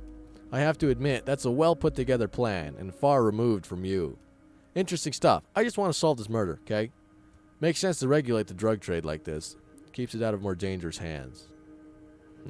I'm thinking this one. I have to admit, that's a well-put-together plan. It's also far removed from my men and the people of Martinez who've put their trust in me. Anyway, let's not focus on the sensationalism of the drug trade. This hypothetical drug trade is all anyone ever seems to be interested in. It would only be a small part of the harbor's turnover, just like the harbor is, but a small part of Martinez. What? So it'd still be illegal. So is there a trade or isn't there? Drugs. I don't know. I'll just say nothing. Let's look at the big picture. Martinez as a whole. There are little girls out there with dreams of making music. Young mothers who want to start businesses. Models who want to walk catwalks and steel welders who want to weld steel. I'm going to unite them all into one economic body. We're going to incorporate this place to Kingdom Come. Everyone's going to be in on the wealth, and everyone's going to pull their weight. Let's keep focusing on the drug trade. He was almost admitting to it. Admitting it? Right. Hold on. I don't want to look at the big picture. I want to look at the drug trade you almost admitted to. Well, I mean, if it has the word incorporate in it, then I like it. I'm a money guy. That's very ambitious. I love what you're doing for the working man. I'm not feeling a whole lot of Revachol here. Not enough flags or kings. Honestly, it's not my place to judge or express an opinion. I want to look at the big picture. Or I don't want to look at the big picture. No, Harry. That's boring. All right, it's gone. The hypothetical raw materials trade is off the table. It's such a small and insignificant slice of revenue, I'm cutting it. What? Boys, Harry felt queasy about it. We're not doing it. Can we talk about my beautiful incorporated Martinez and its many-sided business ventures now? This bold new vision of incorporated socialism I'm offering? Well, I mean, if it has the word incorporated in it, I like it. I'm a money guy. That's very ambitious. I love what you're doing for the working man. I'm not feeling a whole lot of Revachol here. Super. Let's just go with the money one. I'm a money kind of guy. Let's just say that one. Yes, if you start thinking about it like that, the socialist municipal body sort of is like a corporation, isn't it? It uses corporate law. We're incorporated. I like to think we're using the best parts of all the ideologies here, Harry.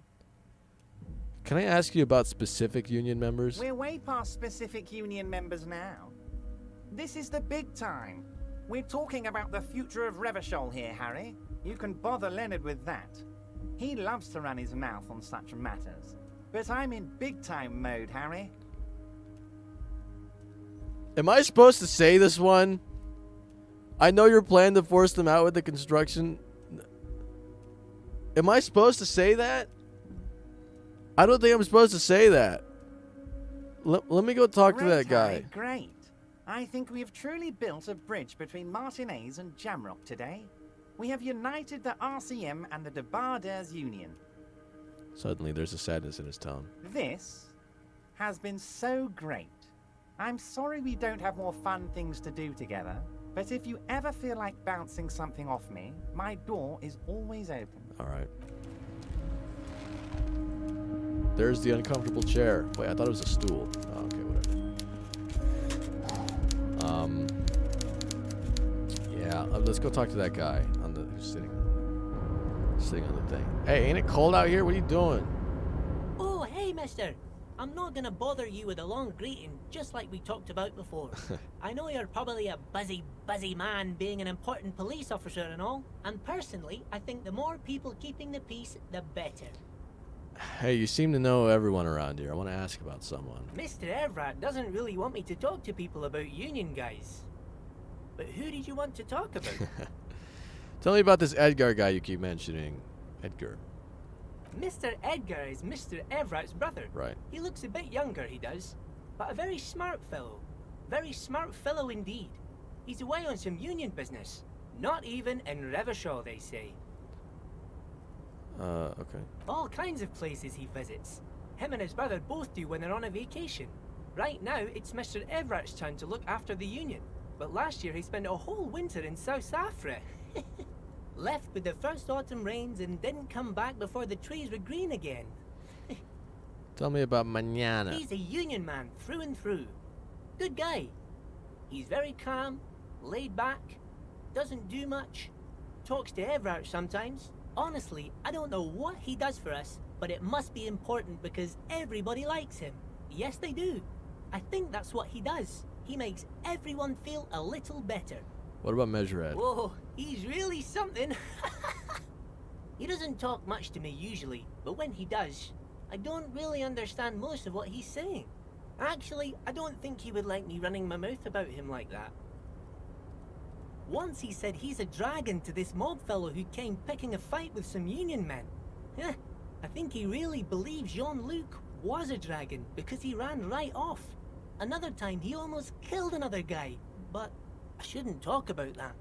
What about Titus? Oh, Titus is a longshoreman through and through. He was born on a boat, they say. His veins are probably filled with salt water, I tell you. Nice, friendly sort, old Titus is. Right. What about Everard? I'd best not. I mean, I could, but I don't think Mr. Everard would like it very much. You better ask him yourself, mister.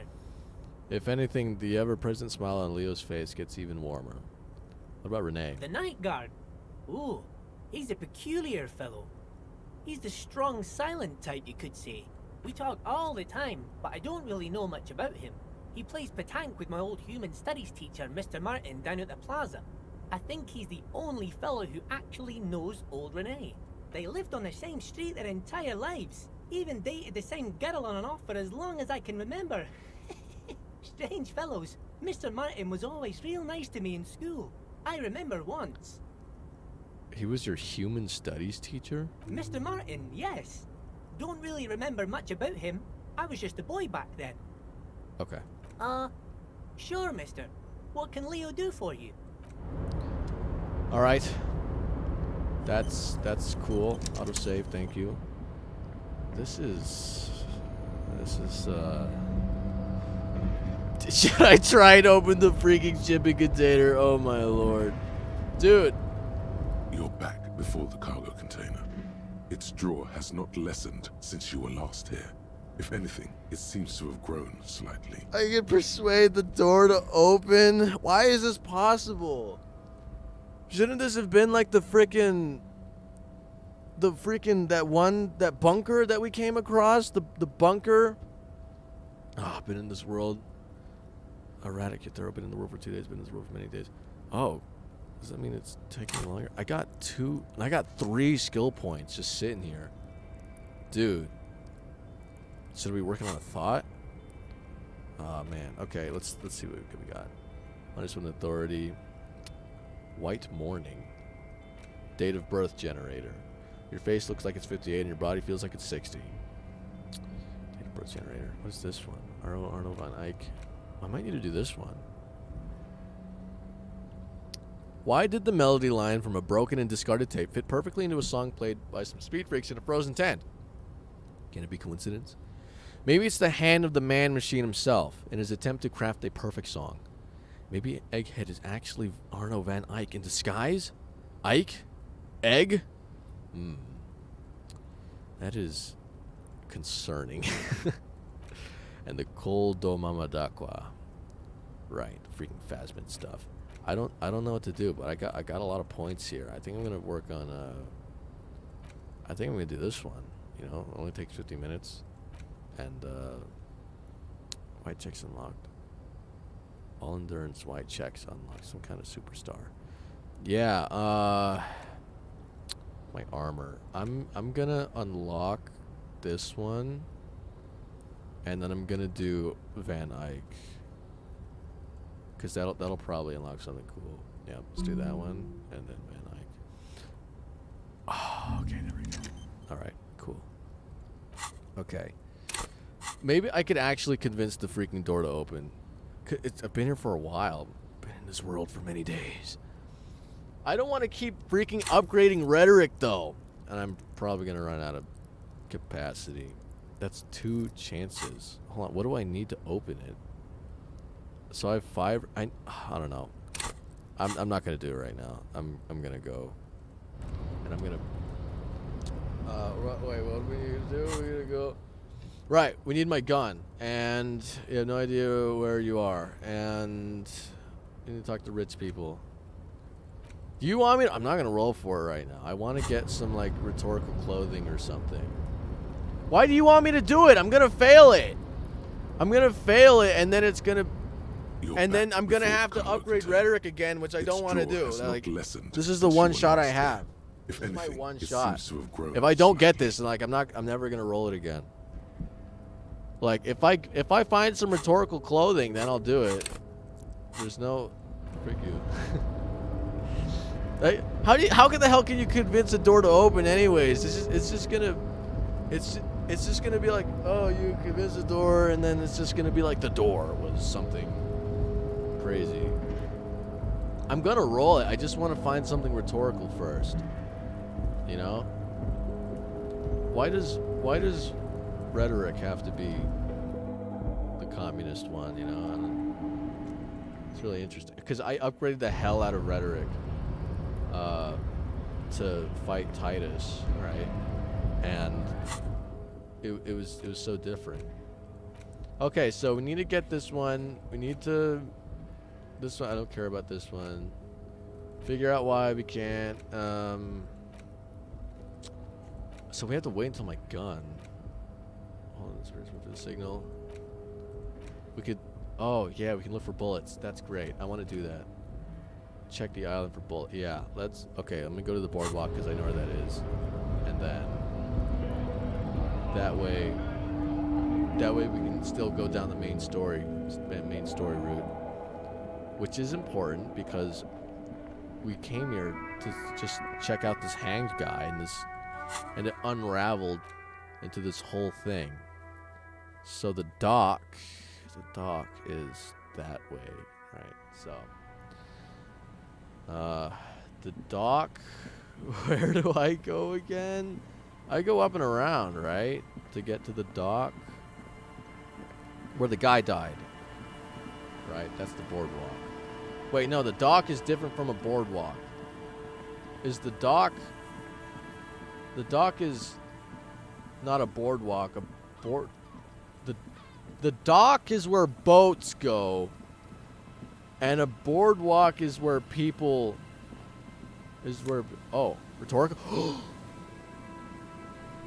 Okay, we get rhetorical. We get rhetorical with a white polo shirt. We get rhetorical. Up, or you want me to go up? Okay, we get rhetorical with a polo shirt, and I might go back there right now to go oh frick, what's this? Someone's made a campfire here. What's this?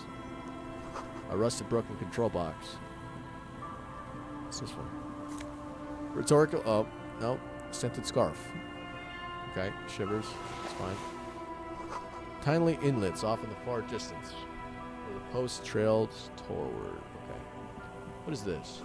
This ladder's too rusty to climb. The sea air has eaten away at it. Cool.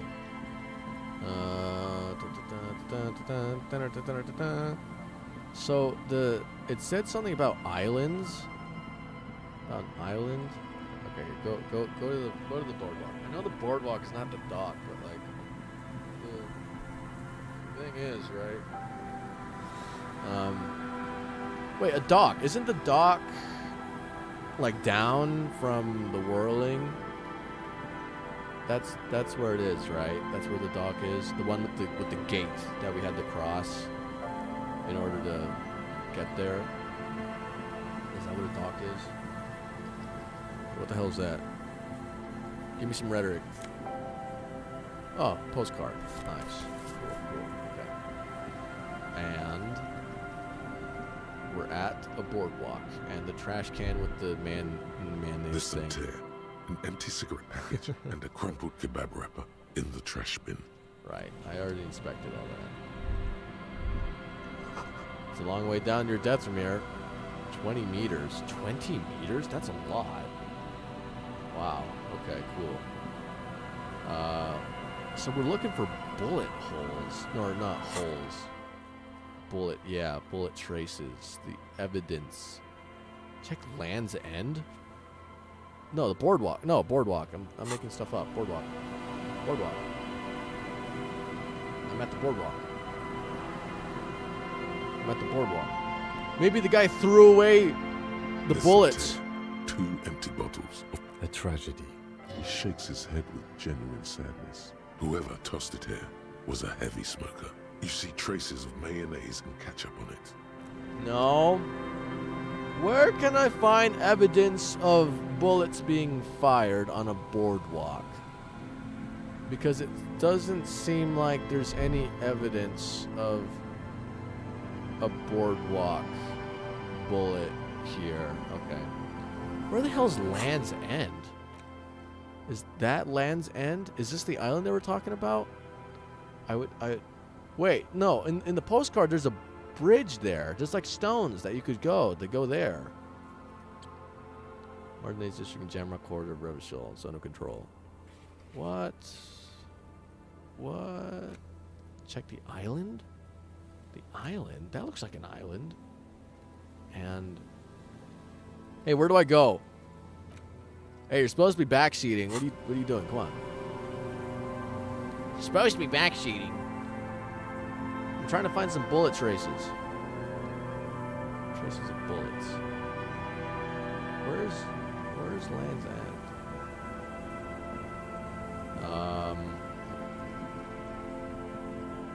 Ooh, Land's End? I'd probably have to go pretty far out to get to a place called Land's End. I mean, what is that? The freaking Farlands and Disco Elysium. Visual calculus there. Oh, can I still interact with this? A row of ghostly shades facing a crumbling wall. With another 7 shades standing 10 meters from them. Right. A single person stands on the sideline. Goodbye. A cold sea wind blows away the figures. Crazy. Okay, is this the Land's End? Nope. Nope. What is that? Should I look it up? I don't like looking stuff up because there might be spoilers, but like, I checked the boardwalk and I checked the island. The island is what? Hey, backseat! Boomgus Blake, you're supposed to be backseating right now. Land's End is the one that's all the way up north. Go back. Okay. Land's End. That's a cool name for a thing, for something, for like something cool. I don't know. Land's End.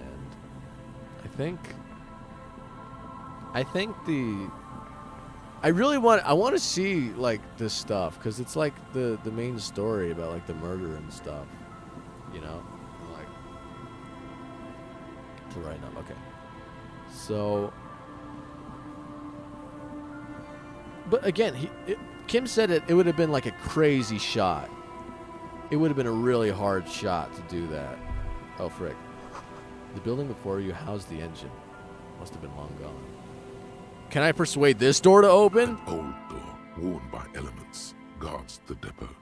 The wind has blown a sand dune in front of it. The door hasn't been opened in a long while. You see the handle.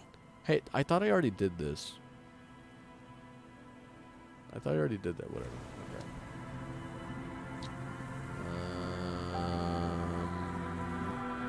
Is this Land's End? Are we just here? Is there something here Whoa. that would indicate a sniper used this place as a nest for taking the shot? Just some urban detritus, a bottle, and a dilapidated old comms tower. I don't see it, Lieutenant W. Freighter. I don't see a person take a shot here and hit something there, in the whirling in rags. Maybe the campfire was used by a perpetrator?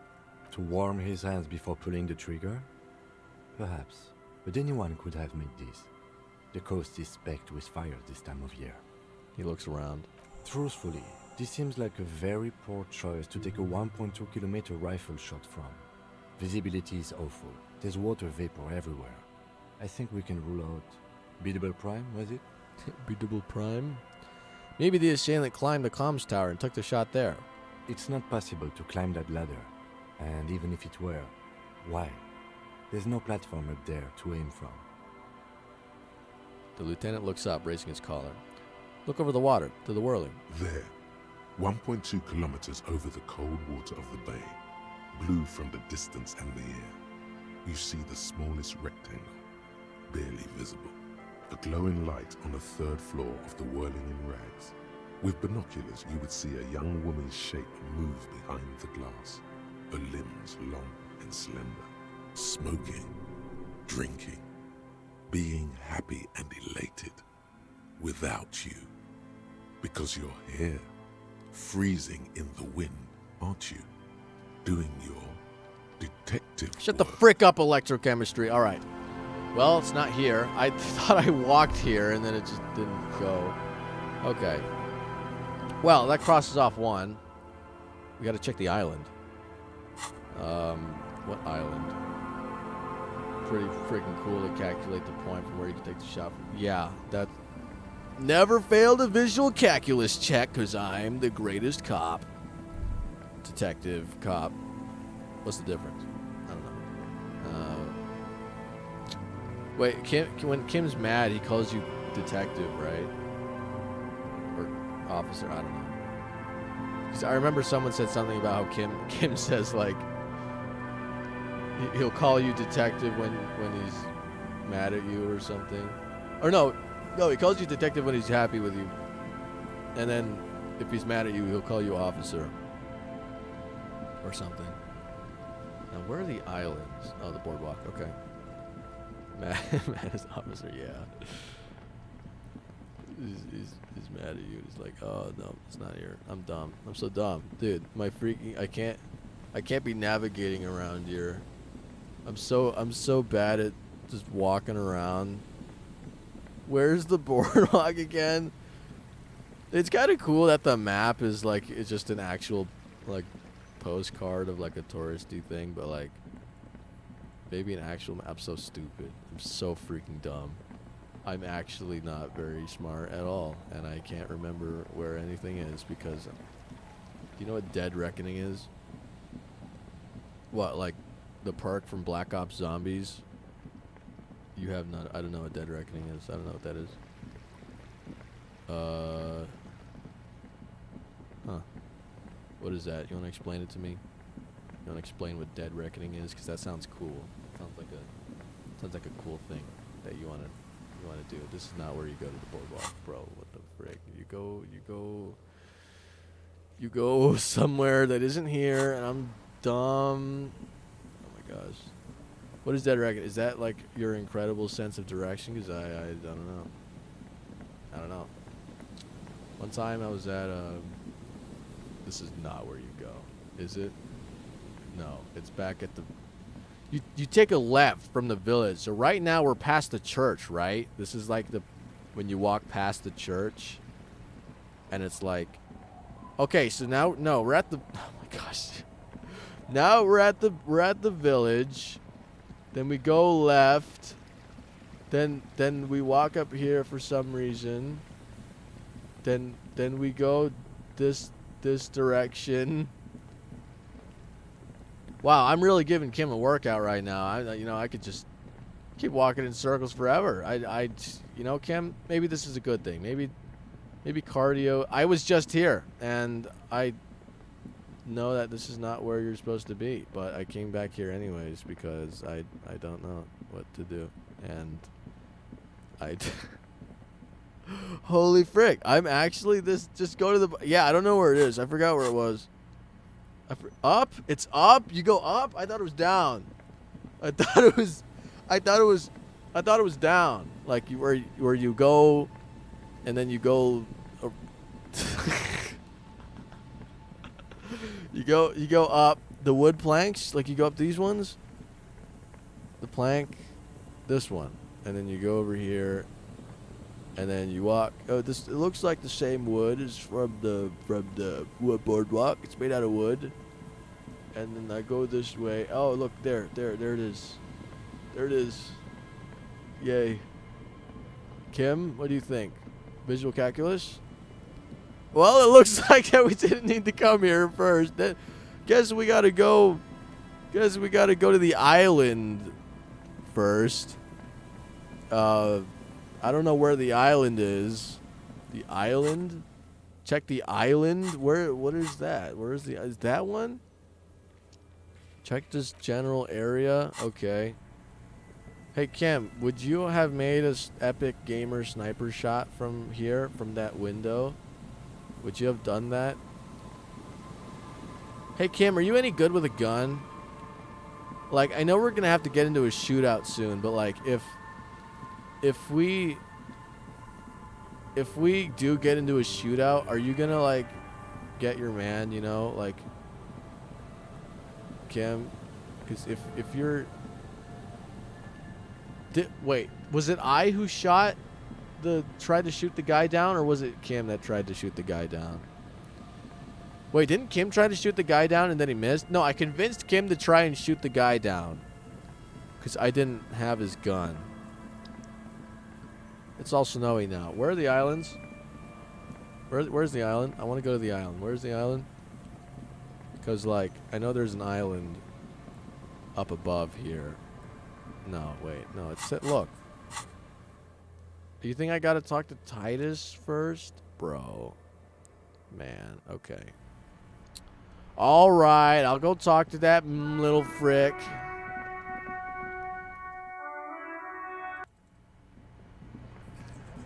It's you again. What is it? What? Okay. I remember you said something a lot different. Did you say something different? No. I have locked this logical theory about, I don't know, it looks like I'll probably pass this if I try to do it. I found all this stuff. I guess I should upgrade my logic. I should get logical. Where's my logic? Nope. I can't. I can't get logical. I'm not logical enough. Frick. Am I just cocked? Like I can't do it anymore? Should I put on some more logical clothing, or like this is bad. Yeah, I just realized. What? My logic. I got 3 logic from... I'm so logical. I have my logical hat on. Bro, this is not good. This is not good. I'm working on a thought right now. I'm doing Arno van Eyck. Wait, I need what is something that can give me more logical? Bro, you want me to play some more FNAF Patrol? You got it. Because I'm actually gonna play FNAF Plus again later today. I don't know if you saw that, but dude, oh frick, bro, FNAF Plus, man. I don't know how the frick I didn't die on that first video, but oh frick, man, it was rough. It was rough. I'm not good with horror games, but don't worry. If you want to see more Five Nights at Freddy's, there's gonna be more Five Nights at Freddy's. Trust me. I don't. Yeah, I never played FNAF before. What are you talking about? I'm playing Disco Elysium. Whoa. Whoa. Alright, let's talk to this little frig. Hey, yo, Claus. Did your hair get brighter? I was just thinking, what a nice day for questions pertaining to a murder investigation. Bro, my logicalness. Manipulating your skill set. The love that... Bro. I'm so dramatic. Wait, what is this check for? I have 2 skill points. I have 2 freaking skill points that I can put this into. But I can't even get dramatic either. Am I just cocked? Like, what am I supposed to do? Wait, oh, frick. I can't drama up. Bro, this is bad. Which one of these can give me more dramatic? Or the other one? Look it up for me. look it up. You need to look it up for me, man. Like, because which one of these 4 things can give me either logic or drama? You got to look it up for me. Thank you very much. Okay. It was what was it? You need to see it again. I don't know. It was Kolda Mamadakwa. These take 7 hours though. The Mazovian Socioeconomics and White Mourning. And these all take a long time. This sucks. What the hell, man? Can I just spend I can't level it up. What the hell, man? That sucks, man. That really sucks. 2 neon-lit shapes. A man and a woman having sex. A ray of backward motion explodes from his mouth to the roof outside. A prime. To then widen into a radius of locations in Martinez. B prime. B double prime. And B triple prime. Maybe Arno Van Eyck can give me dramatics. Hopefully. I'm gonna blink. Okay. Kim? Wow. Do we actually just have to wait for stuff to happen? Is there a way to speed time? Is there actually a way to do that? Oh, and those are the other freaking cops, dude. Wasn't it at the bookstore? Can I just speed time for like 50 minutes and see if the Van Eyck thing can? Here, let's just go in here. I'm just gonna wait for just 50 minutes, and then we can go. Unless you can't. Well, then again, I'm not sure. I don't know. A small mountain of colorful board game boxes. There are numerous types of games for all ages. A lot of shelf space seems to be taken up by Wirral-related merchandise. Oh, Barky, bark, bark, bark!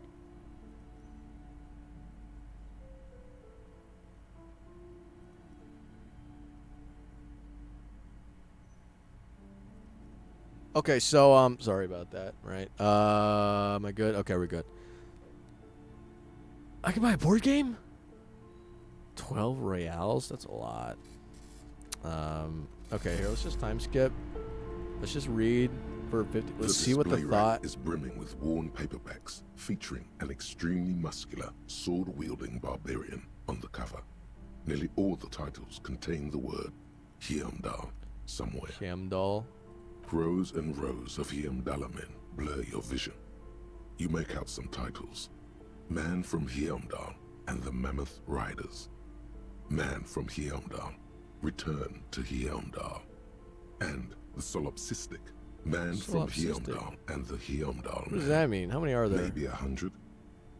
Man from Heimdall and the sages at the end of the world. Right. Those snow crabs are worse than they sound. Is that all? Not even close. Man from Heimdall in hell. Man from Heimdall and the forest of slaves. Man from Heimdall under the lake. Man from Heimdall, Heimdall burning. There's even the Trial of Death, a pastoral combat game book set in the world of Heimdall Man, and so much more. Heimdall Man, all right. Pain threshold. Nothing What? Only Are you kidding me? silence and the What? cosmic background of What? pain radiation. What did I get? I got an 8? Maybe I should have put on my painful clothing. Okay, that's fine. Whatever, it's just something. Okay, let's time skip for a little bit. Hello again, esteemed officer, and welcome to Crime, Romance, and Biographies of Famous People. Okay. I got 45 minutes on this. How are you? Dude, whatever. It's whatever. I don't care. Oh, dude, I could get my dice. You're right. My dice, dude. Dude, you're right. How do I get there again? I gotta go through the back. Wait, no, I go up. Yeah, I go through here, and then I go. This is where the spirits were calling, and then we fricked up the door, I think. Okay, so then we gotta go up. That's where I hurt my back. Okay, no, go over there. Kim's one step ahead of me. Oh, Kim, sorry, what? Kim, yep. It's dark. Right. And the flashlight works a lot better if you hold it in your hand. Hand? Yes, you might even call it a feature of the universe that you need to hold tools to use them. That makes no sense. I'm sorry, the fundamental laws of the universe don't seem to agree with you, detective. But the fact remains that it's too dark to see in here without a flashlight. So come on, we've got work to do. Some areas are inaccessible without your flashlight. Okay. All right, Kim. I guess we can't feel our way around. I put away my freaking... I put away my freaking flashlight for no reason. Or I put it away because I didn't want to point it at someone who was grieving the loss of their loved ones. Wasn't this how you go up? Yeah, I think. Nope, this is how you go down. Well, I forgot how to get up there. Hey, anybody want to tell me how to get up there real quick? Upper floor. Yeah, how do you right what? Okay.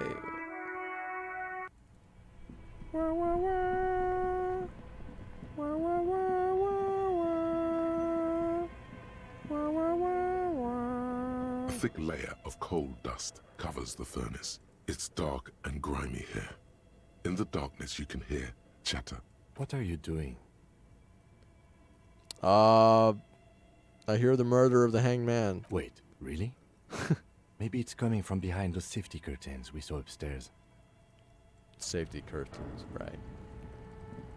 Kim actually bought it, guys. Kim actually bought it. He actually bought it. I want to see Kim use his gun. I really want to see Kim shoot something and hit, you know. Oh, okay, here it is. Hey, yo, what's up?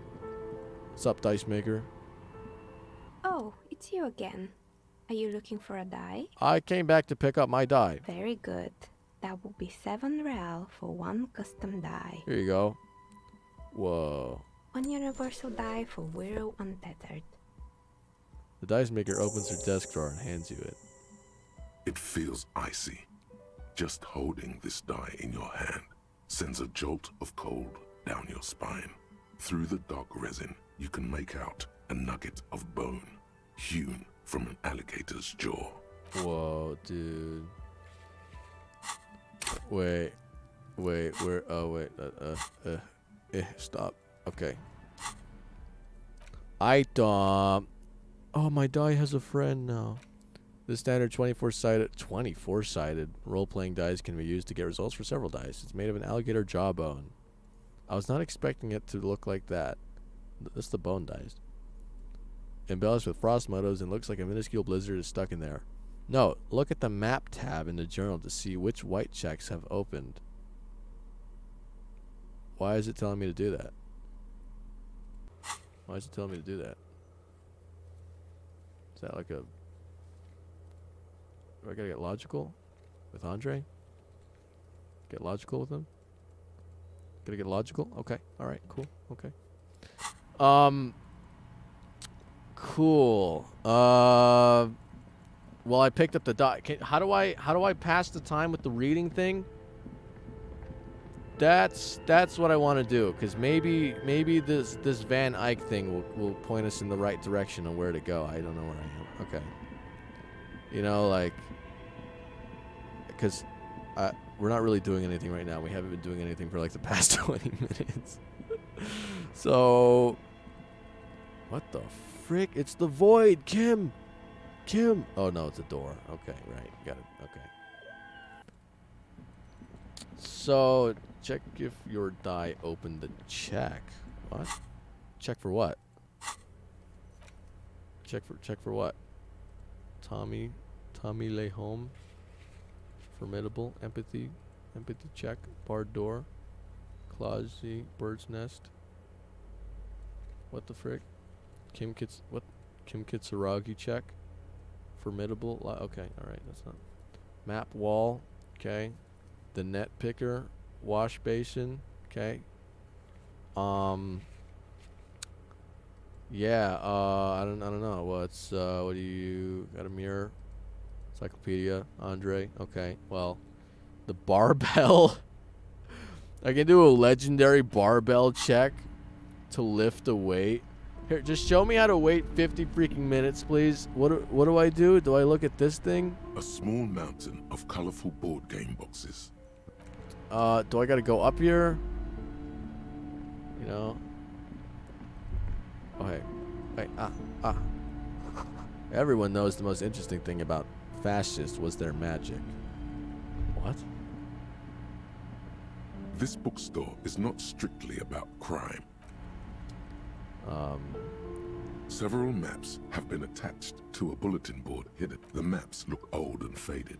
Okay, wait, what do I do? The plaque on the shelf reads, Biographies of Famous People. You see a large variety of names, none of which ring a bell. When you meant like time skip, did you mean actually just sit Browsing through all the books with all their names makes your head spin. None of these seem important or relevant.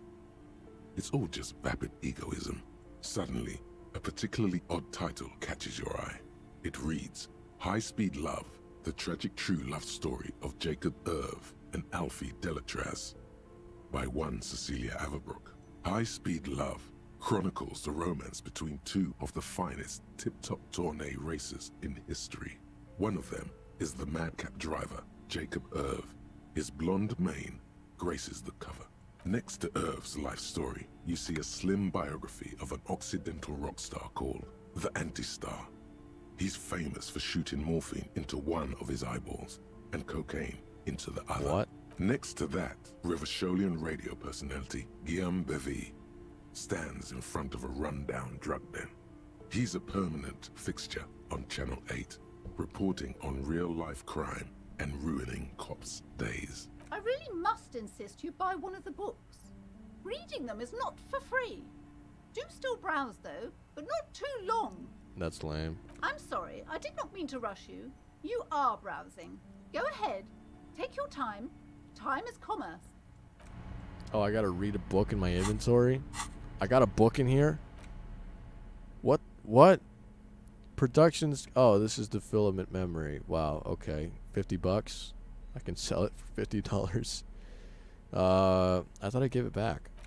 I can sell this grouse. Ruffed grouse. Grouse. Grouse. Wait, I have to buy a book? It doesn't look like I have any books in here. Can I interact? No, it doesn't. Map of Martinez. The worn map features the patchwork grid of the streets of Martinez. Okay, so I gotta buy a book then. Okay, let's get a book. This one. Shelves full of biographies of famous people.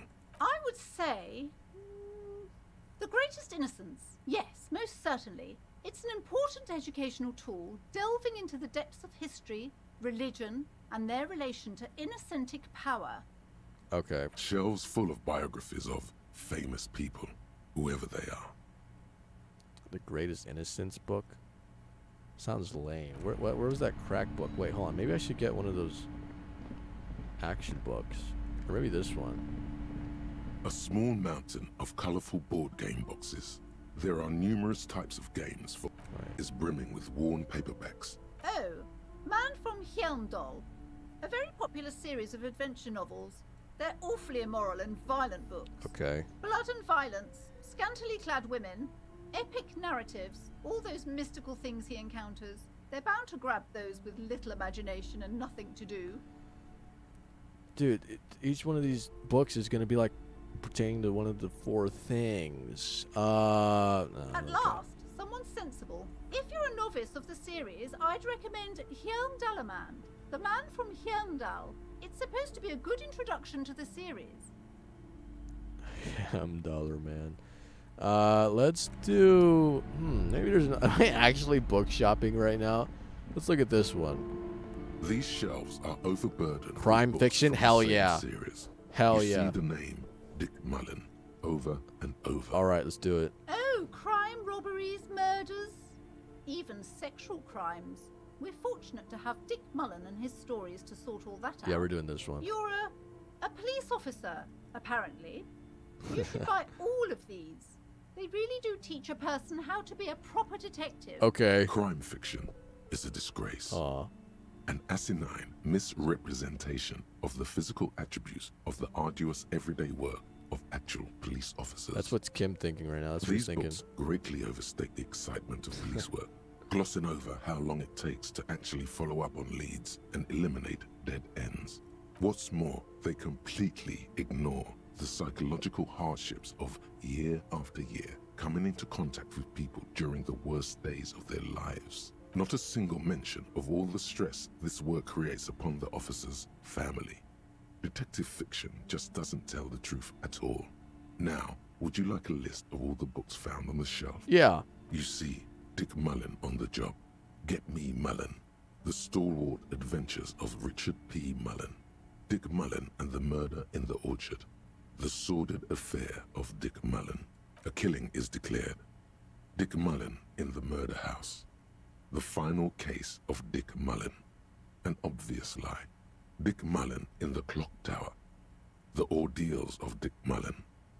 Dauntless Dick. Dick Mullen's Funeral Pyre. The Murder of Dick Mullen. Dick Mullen dies? Oh no.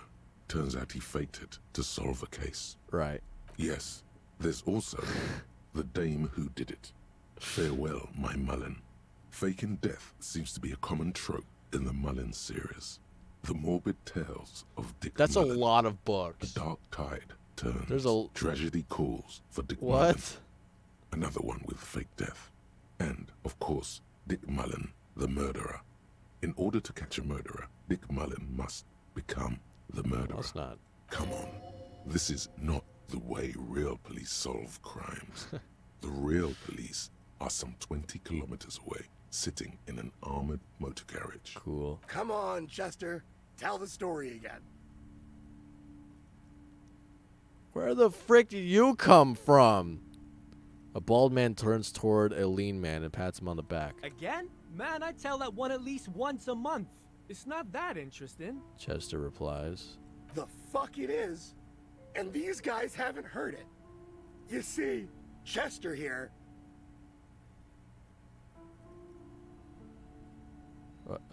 He pokes his finger at the lean man. Chester faked his own death once. Gosh, why? One civilian looks on, amazed. The bald man bellows a reply. A very fucking dangerous case, ain't that right, Chester? They almost got you that time. Yeah, sure came close. Alright, so I was tailing this guy called Francis the Shoe. What? The inside of the motor carriage is thick with cigarette smoke, and outside it starts to rain. After all this, you still haven't found the answer to the one question that matters.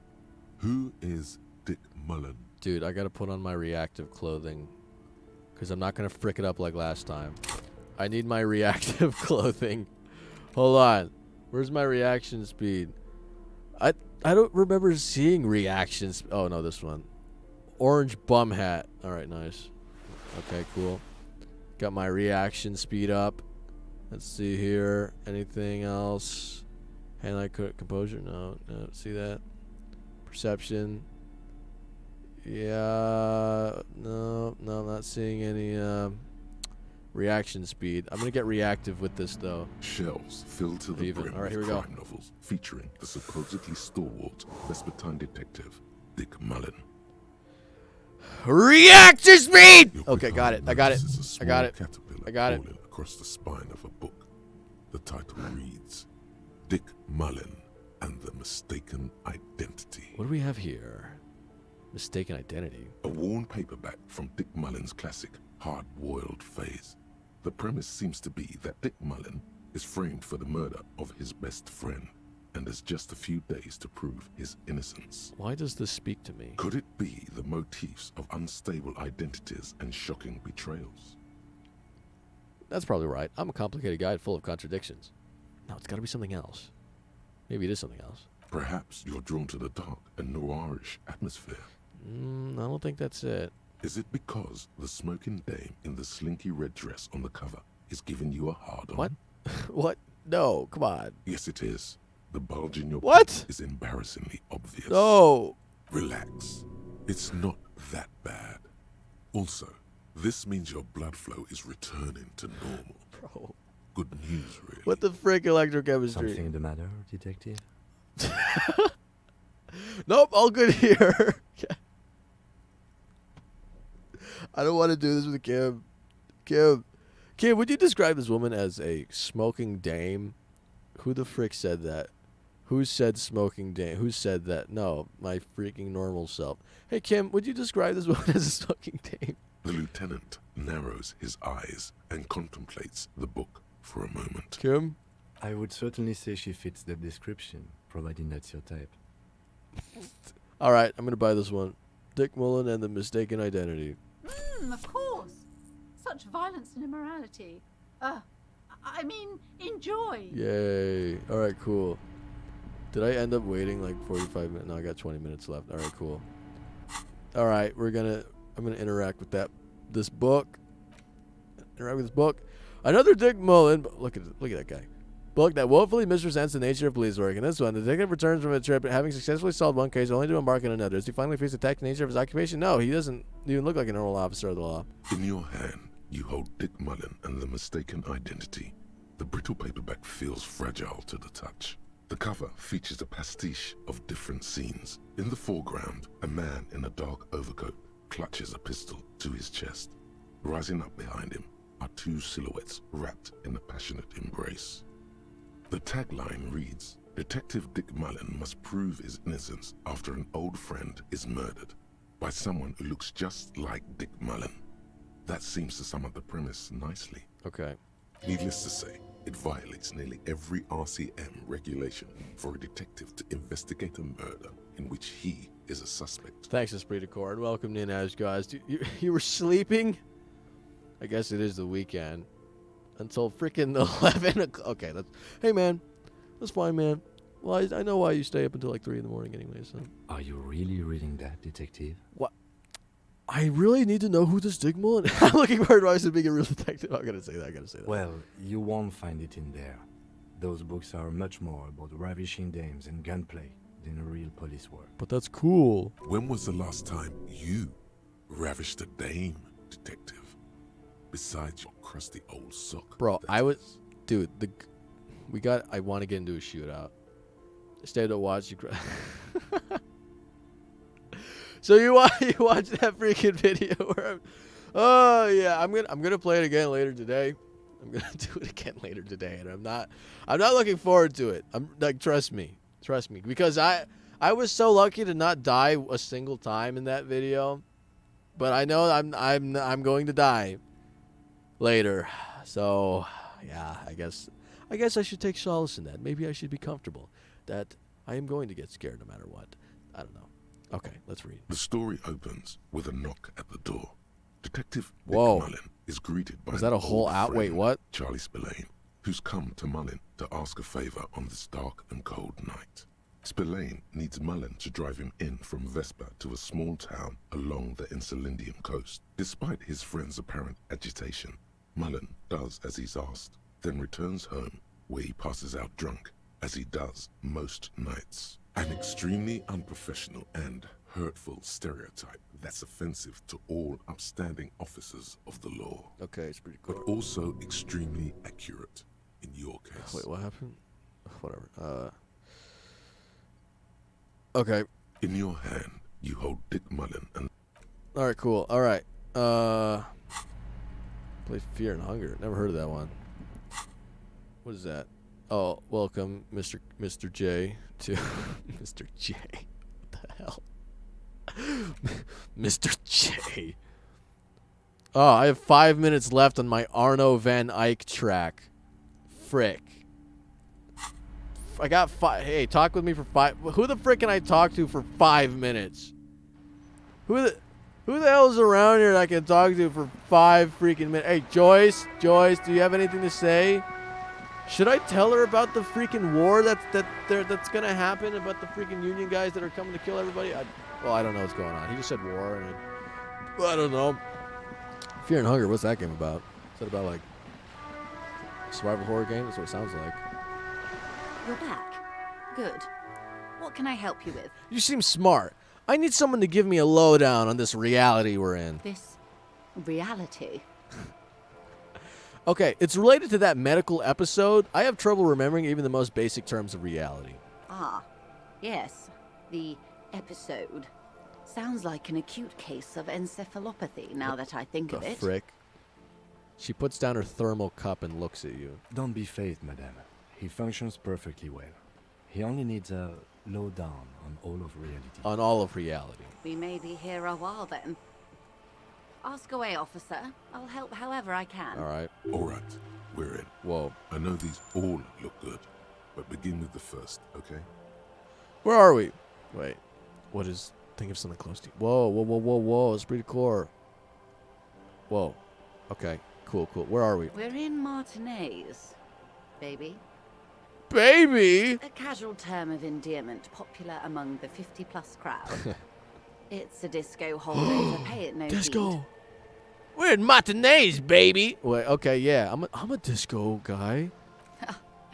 Aren't we all? Uh-huh. What is Martinez? Martinez is a district of Revachol. Okay. A very small district tucked away near the industrial harbour. Uh-huh. North of the 881 and Jamrock. Dude, this freaking world building happened at the end of the game. You would be excused for not knowing about it. Unimportant, they say. Forgotten, even. Shelled to smithereens during the Revolution. It has its charms, just not this time of year. Tell me more about Martinez. I'm not a good ambassador. I've only been here once before, as a teenager. Not a lot has changed.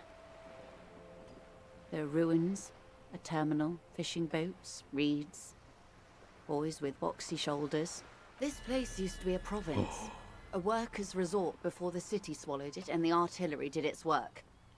The reeds are the real star of the show here now. The further down the coast, the wilder it gets. All right, I don't care anymore. I would be happy to. Wait, should I? What is a preposterously expensive education for, if not sharing? Dude, hold on. Glad to have been of assistance. Wait. Okay, Arno Van Eyck. Arno Van Eyck. What the frick? Okay, so Egghead is clearly not Van Eyck in disguise. Yeah. Van Eyck is an Oranese disc jockey. Nice. But those people get around, especially in Revachol, in the clubs on Boogie Street. Perhaps he stayed here for a short stint and discarded part of the song he was working on. Just threw it away. And then it ended up in the hawthorn tree. But why? Did he think it was retrograde? It wasn't. Perhaps he caught a glimpse of the future and did not want for it to arrive just yet. Perhaps the city whispered the top line to him, and he was frightened by it. Holy frick. What do I get? All Motorix white checks unlocked. Reveals Arno Van Eyck gig posters in the world. What the frick? What? I've unlocked the Arno Van Eyck gig posters. This does not help the case. What? Okay. That's fine. Let's put on some.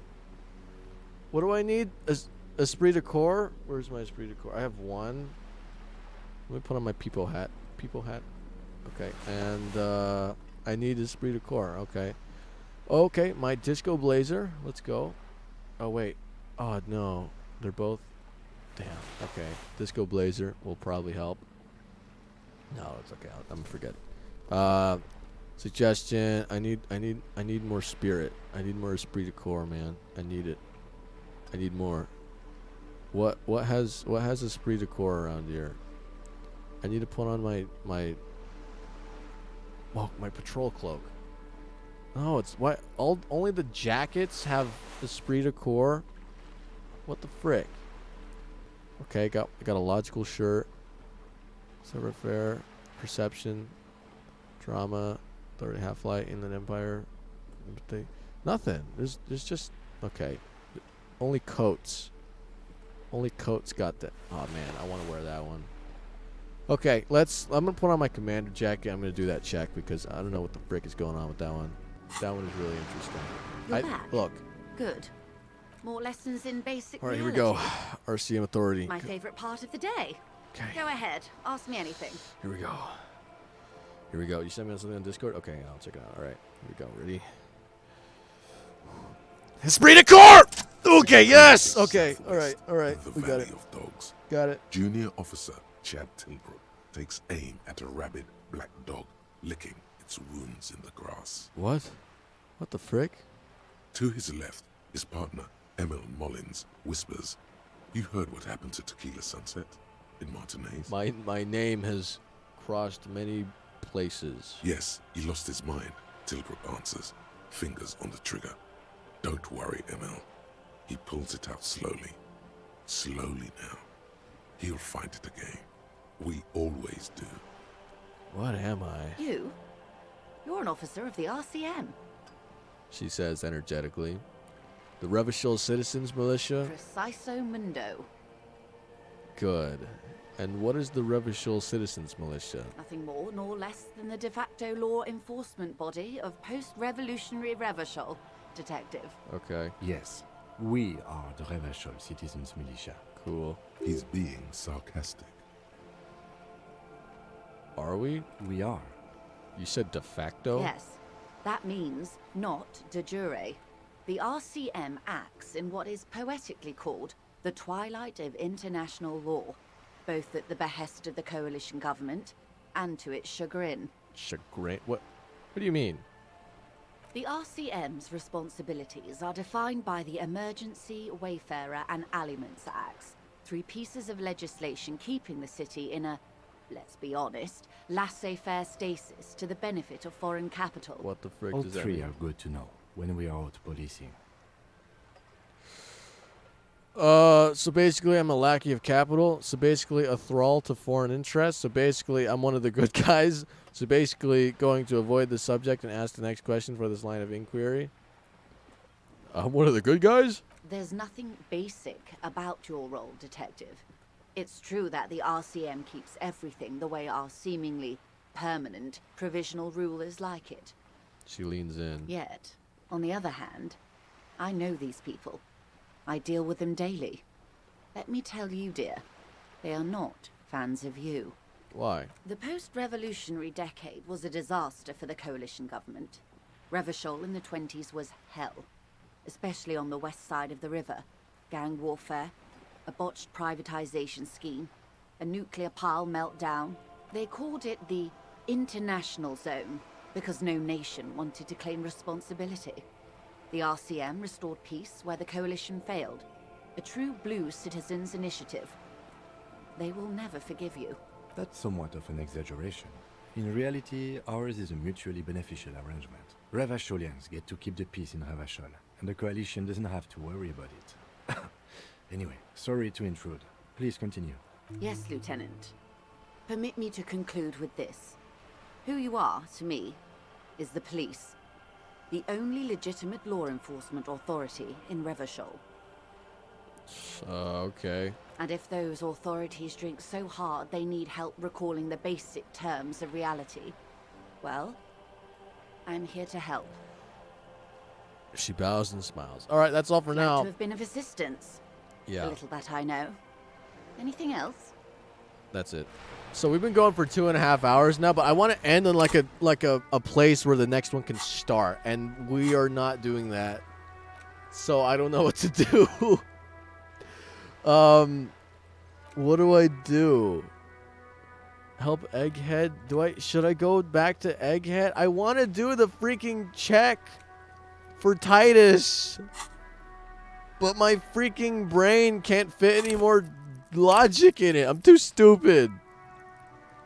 My intellectual power is so low. I can't speak to this guy. Frick. What is that? An old hidden poster. Bloodlands. Arno Van Eyck. That's what it unlocked.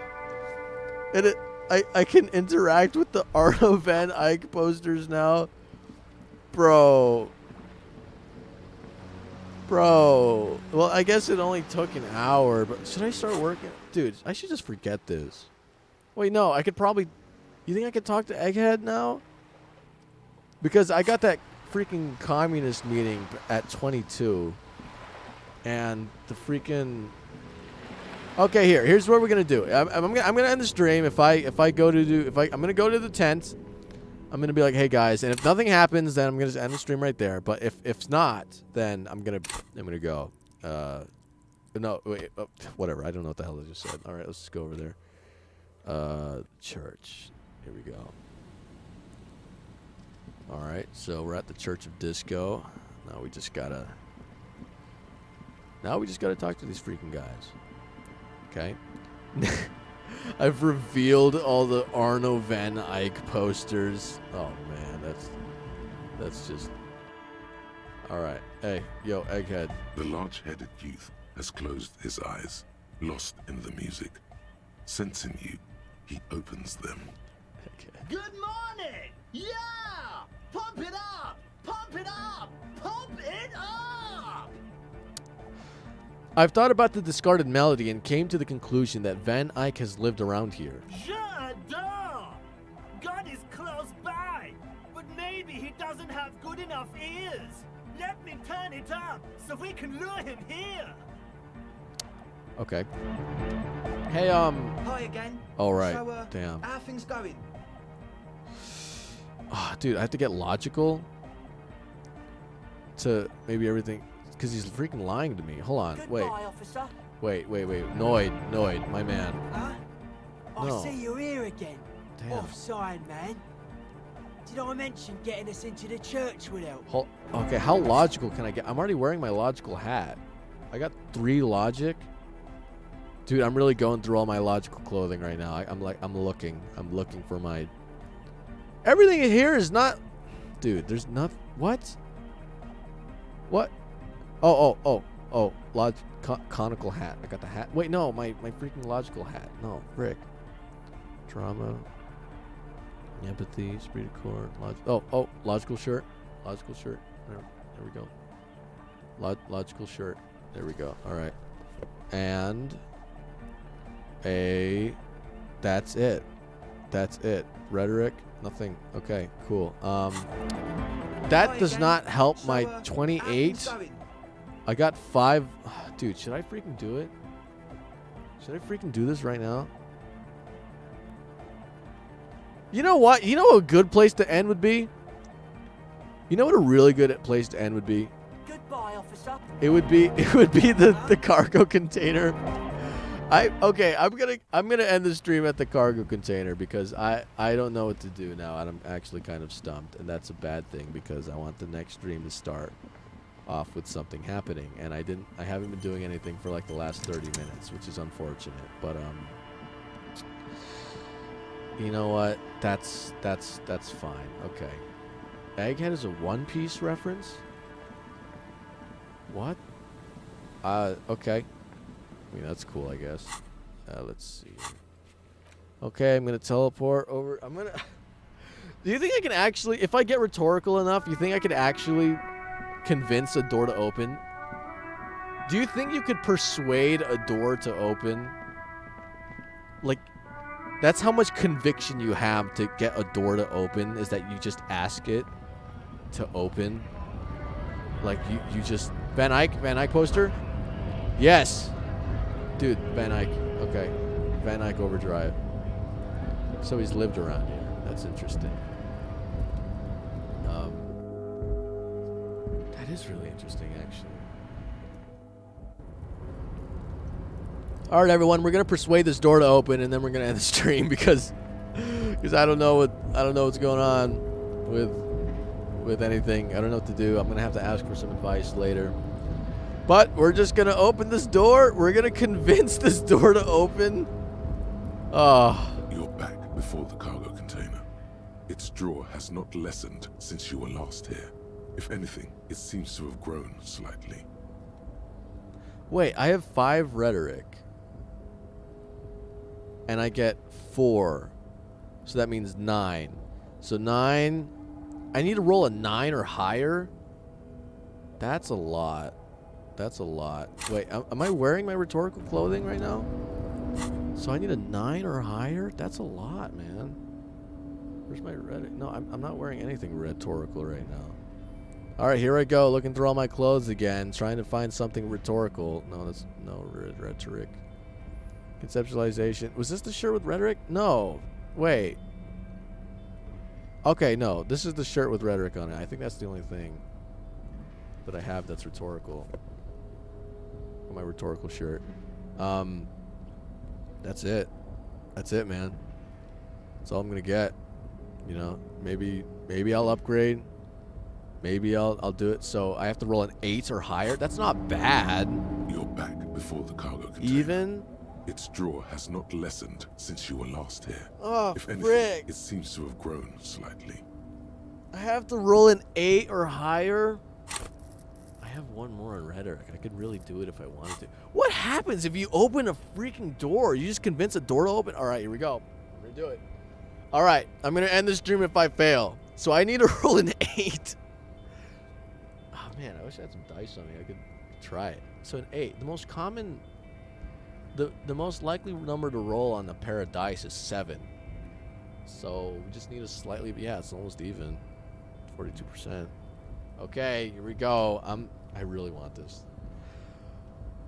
Okay, ready? All right, ready? Okay, frick. Okay, here we go. Here we go. Ready? Rhetoric! Oh! Like the dirt that surrounds and trails you, a beacon of light emerges from deep within you. Dude, what? I got a 10. Dude, let's go. Dude. Despite the dirt that surrounds and rails you, a beacon of light emerges from deep within. Hello? Is anybody in there? The door stands silent. Satisfied, detective? A wry smile crosses the lieutenant's face. Try again. Thanks, Rhetoric. If there's someone in there, I'd like to talk to you. Just like that, you hear a click, then a rattle. Some mechanism unlocks itself inside the We're gonna convince the door to open. Ahoy! Come on in! What the frick?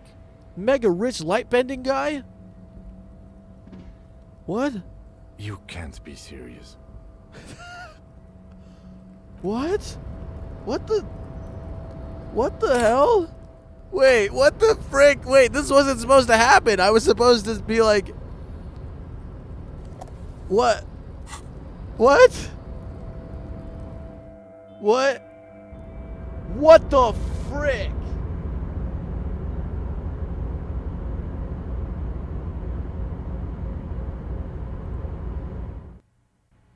What? Whoa. Whoa. Kim? What is this? What the...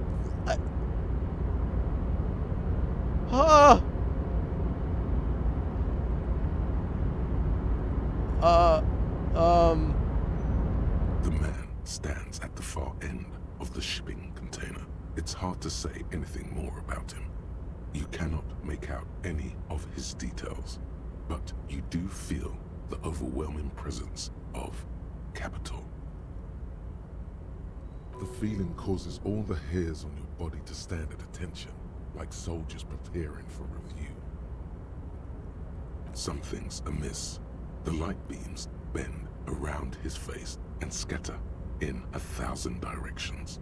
It seems the laws of physics do not apply here. They are suspended, distorted, and echo. What the frick is going on? Trying to visualize the physics at play is liable to give you an aneurysm.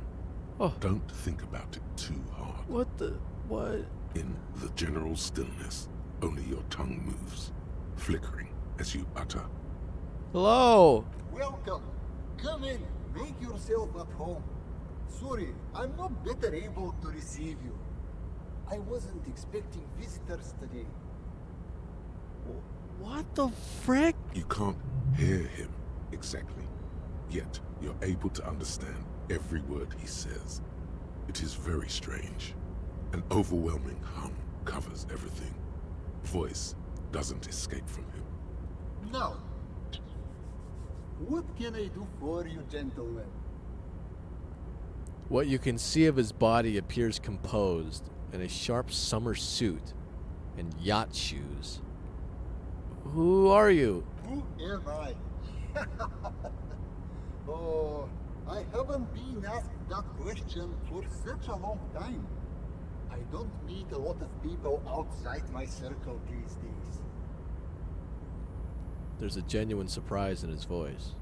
Anyhow, my name is Rustam Diodore, investor, license holder, and extremely high net worth individual. And you are?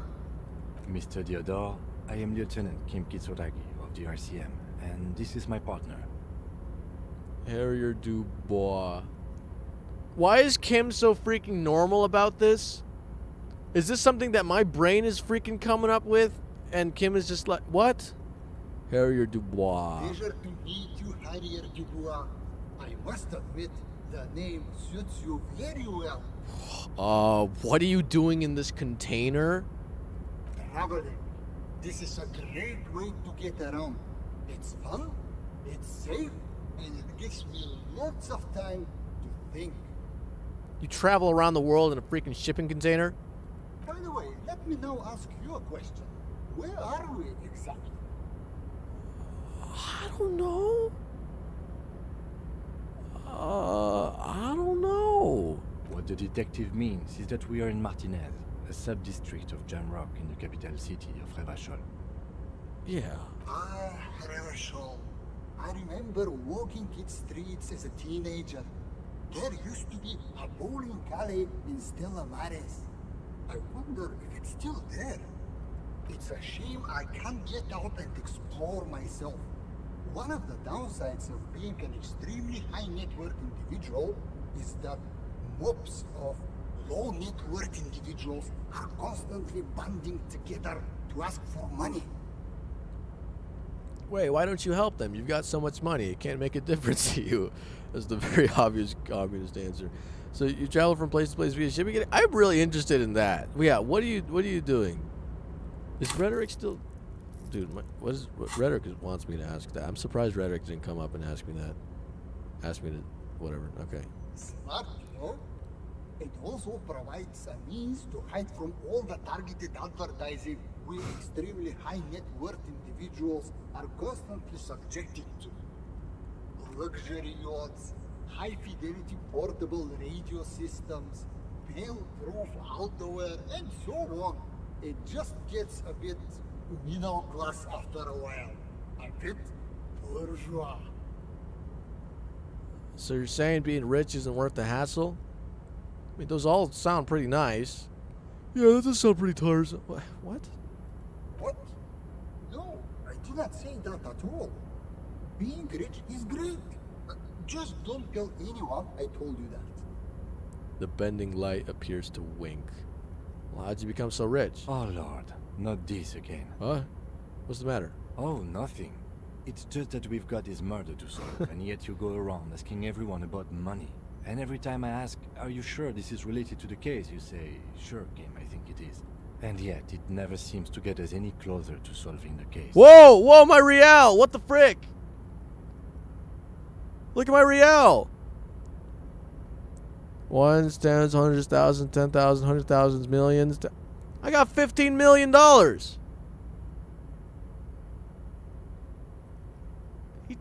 I just have $15 million now? It's quite alright. I'm used to the question by now. To be blunt, I inherited my fortune from my grandmother, who herself was an extremely high net worth individual back in Graz. All I did was take her fortune and invest it prudently. Believe it or not, it takes more than a bit of skill not to blow a vast fortune on sailing boats, bad choices, and unsupervised state policy. And blow. Actually, at the level this guy is, it takes several generations to do that. But, alright. What's it like being an extremely high net worth individual? I gotta tell you, at first, being rich is a lot of work. You've got to work hard because everything's so darn expensive. You know, prices increase exponentially at this income level. But then, once you've reached my position, it's nearly impossible for me not to make money. My assets are so diversified that I'm bound to come out ahead no matter what. Some of my lower net worth friends say to me, but doesn't that take all the fun out of it? And I tell them, not really. You're right. Capital accumulation is its own reward. Don't you think that you should use your great wealth for the glory of your fatherland? You're a thief. People out there are working their butts off while you chill here. It's great that you've done so well for yourself, but don't you think you owe some of that wealth to the rest of society? Cool. I don't have any interesting replies. I guess I should say the communist one. Yeah, let's do the communist one. This one, right? It's either one of these. No, this is the super communist. Let's just do this one. Sure. And they benefit when I buy things to stimulate the economy. Do you know how many jobs it takes to build and maintain a racing yacht? 100? Dozens, at least. Of course, in the future, it will all be automated. But my point is this. He says, jabbing his finger into the air a bit. Every man gets what he earns. It's the height of tyranny to take that from him. Man, being a high net worth individual sounds great. It is truly. It's almost entirely carefree.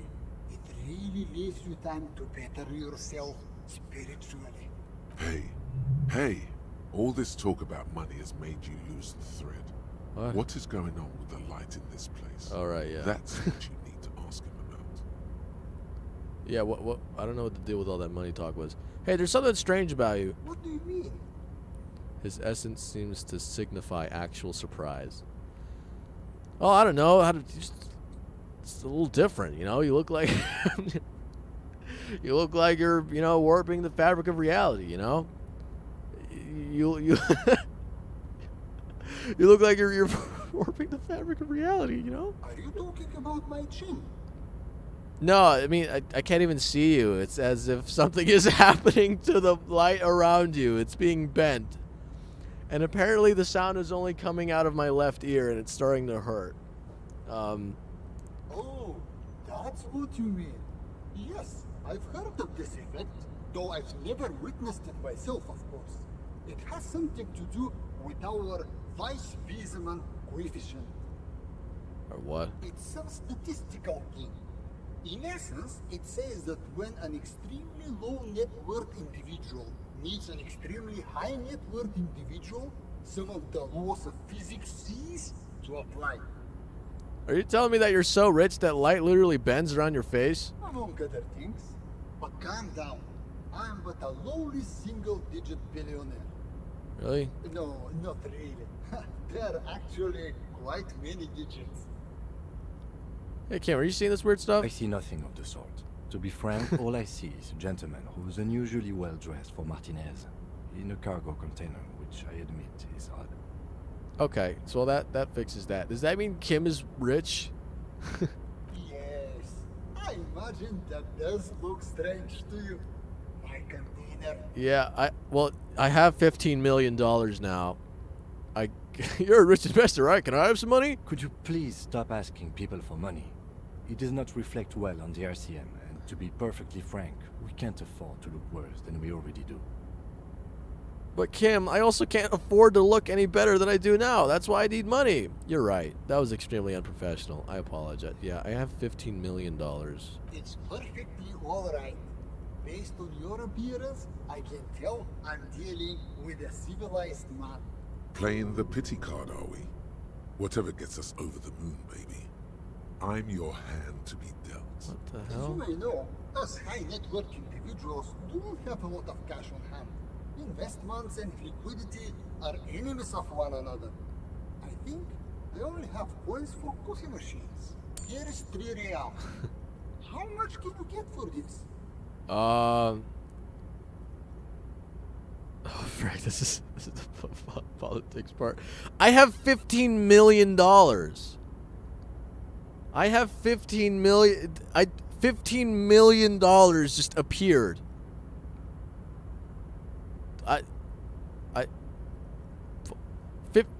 Do I want more? I have $15 million. Okay, it doesn't get me that much. That's the idea, my friend.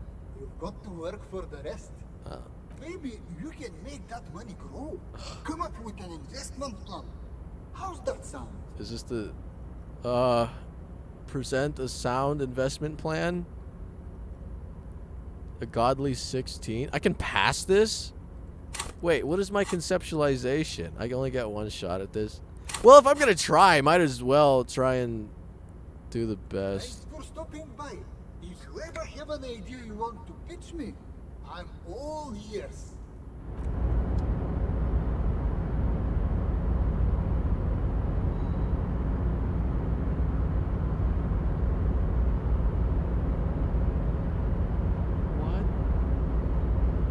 Welcome back, gentlemen.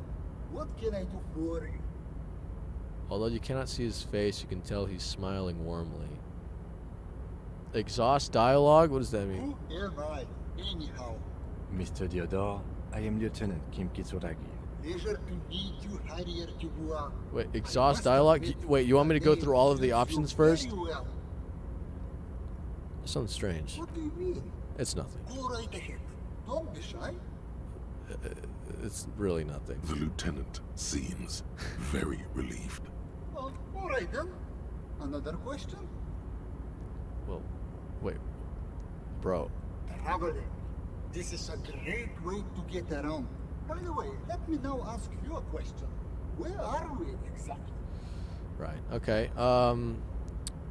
We're in Martinez, the district of Revachol, the former capital of the world. Okay, let's do that. Ah, Revachol. I remember walking its streets as a teenager. There used to be a bowling alley in Stella Maris. I wonder if it's still there. It's a shame I can't get out and explore myself. One of the downsides of being an extremely high net worth individual is that mobs of low net worth individuals are constantly banding together to ask for money. Well, why don't you help him? You got so much money. This shouldn't make a difference. There simply aren't enough hours a day to hand out all the handouts. It's like feeding seagulls. There are always more, and they never seem to do anything interesting with it, except more seagulls. Spending money is a matter of desire. I'm sure you agree. I don't have the desire for spending it like that. Smart, you know? Luxury yachts, high-fidelity portable radio systems, fail-proof outerwear, and so on. It just gets a bit middle-class. Yeah, that sounds pretty tiresome. Don't get me wrong.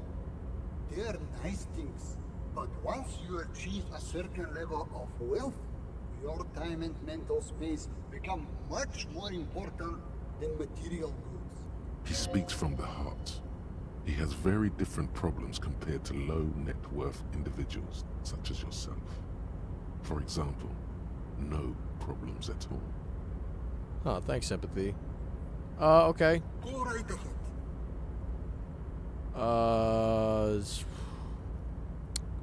I guess that's it. What do you mean? Nothing. Go right ahead. Don't be shy. Oh, that is Right, okay. among other things. But calm down. I'm but a lowly single-digit billionaire. I'm calm. That's good. Okay. I see nothing of the sort. Yes. I imagine that does look strange to you. My container.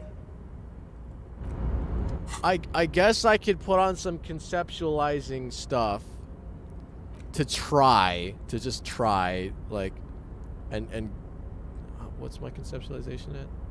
I don't got anything. I know I have something that's, yep, see, got my shirt. Boom. Okay. So calculus. My lounge jacket, nice.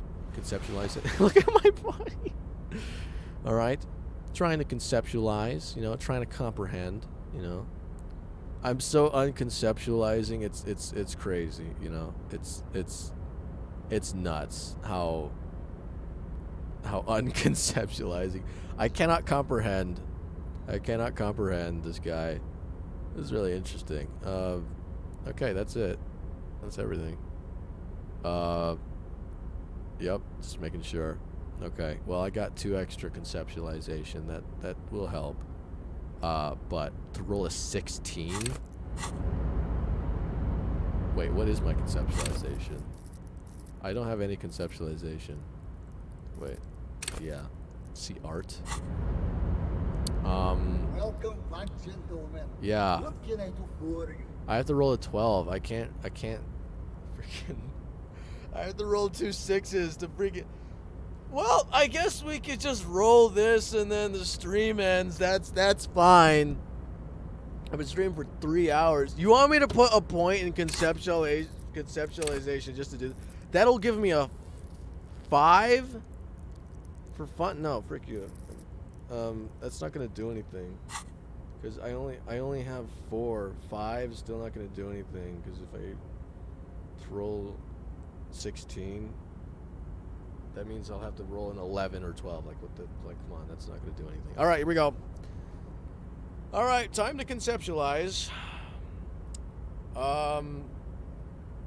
This light bending guy, it's really, this part is silly. All right, here we go. Maybe I'll roll a 12. Who knows? Well, I'm ready. Conceptualize a lot of passive. What? Okay, now you want me to conceptualize? You want me to put a point in conceptualization? Are you playing the game now? I'm sorry. That's not going to do anything. I have these 2 points, and I'm trying to put it into these 2 things, okay? I should put more into visual calculus, to be honest. What do you want me to freaking conceptualize? You want me to freaking conceptualize? I'm not going to... Yeah, frick you. I'm not going to do it. All right, here we go. Welcome back. All right, ready? What can I do for you? Conceptualize! If business planning were really your strong suit, you probably wouldn't be a cop. Okay, so I got this idea for a board game. You should invest in the RCM. Let's do a board game. Yeah. I got this idea for a board game. Go on. He's actually letting me talk. Okay, brace yourself, because it's very high concept, okay? I'm ready. It's a pen and paper game where people all over the world can play with each other using radios. Hold on. Have we met before? Maybe, I wouldn't know. No, on second thought, it couldn't have been you. Have they pitched this idea to him before? Your idea reminds me of a group of young Whoa. men who came to me a long time ago, calling themselves Fortress Accident. The name should have been a red flag. They pitched me and a handful of other investors on an idea for a role-playing game that would, in their words, change the world. What happened? Well, at first everything was rosy. The ideas were solid, but they were lacking in... How do I put it? They lacked the will to get things done. As their financial situation became more desperate, Their ideas devolved from realistic to absolute insanity. We lost all of our money. High archetypes never deliver. They're only good for peddling Welkins or whatever creeps they come up with. I guess the inordinate amount of time they put into drawing mythical creatures did not generate a return on investment. Huh. Well, where are they now? Nobody knows for sure, but the place can't be pretty. Did you try to salvage the project? Sadly, when we got there, it was too late. The concept had run out of steam. Only dust remained. What I want to tell you is this. It's a very bad idea. Dead in the water. You seem like a reasonable man, but that is not a reasonable plan. Thanks for the advice. Are you sure you don't want to give those little Welkins a second go? Absolutely not. Whoa. Stop embarrassing Oh. yourself. Pop a magnesium and calm down. Okay. Okay. It was a real pleasure. Sadly though, my current lifestyle prevents me from remaining more than a brief time in any one place. Perhaps we'll meet again, somewhere far away. Farewell, friend, and may your peace of mind guide you to happiness. Nice. All right, see ya, bro. I was not expecting that. Hopefully get the Titus thing figured out. Yeah. I have to get high after Kim goes to sleep. Kvalsund means Whale Fjord and Arden. Okay. Well, that was that was really interesting. What was that thought? Bankruptcy sequence? To the dredges, delivering parcels for soup money? You need to crisis manage your way out of this. The bankruptcy sequence. That sounds like a cool thing. Bankruptcy sequence. Okay. Wow, I was I can't believe I convinced this door to open. That was really interesting, and that whole thing. Wow. Okay. All right, everybody. Well, thank you for watching the WISECREAM live stream. I was streaming for 3 hours. I'm really hungry. I'm gonna eat something. Thanks for coming. If you liked it, consider subscribing. All right, whether you were there to witness it live or watching in the far, far future, thank you for coming to the WISECREAM live stream, and I'll make sure to check Discord. Don't worry, bro. That was crazy, man. That was crazy. That was crazy, man. Like when I walked in there, I don't know where that was gonna go. I had no idea where that was gonna go. Again, thank you for watching, everybody, and I'll see you hopefully next time. All right, bye bye. I'm gonna do a little thing. Do a little thing here. I'm gonna make a sound. I'm gonna make a sound. A real weird sound. As the sounds start to fade, and the only sound remaining is the sound of my voice, I'm gonna make a really weird sound.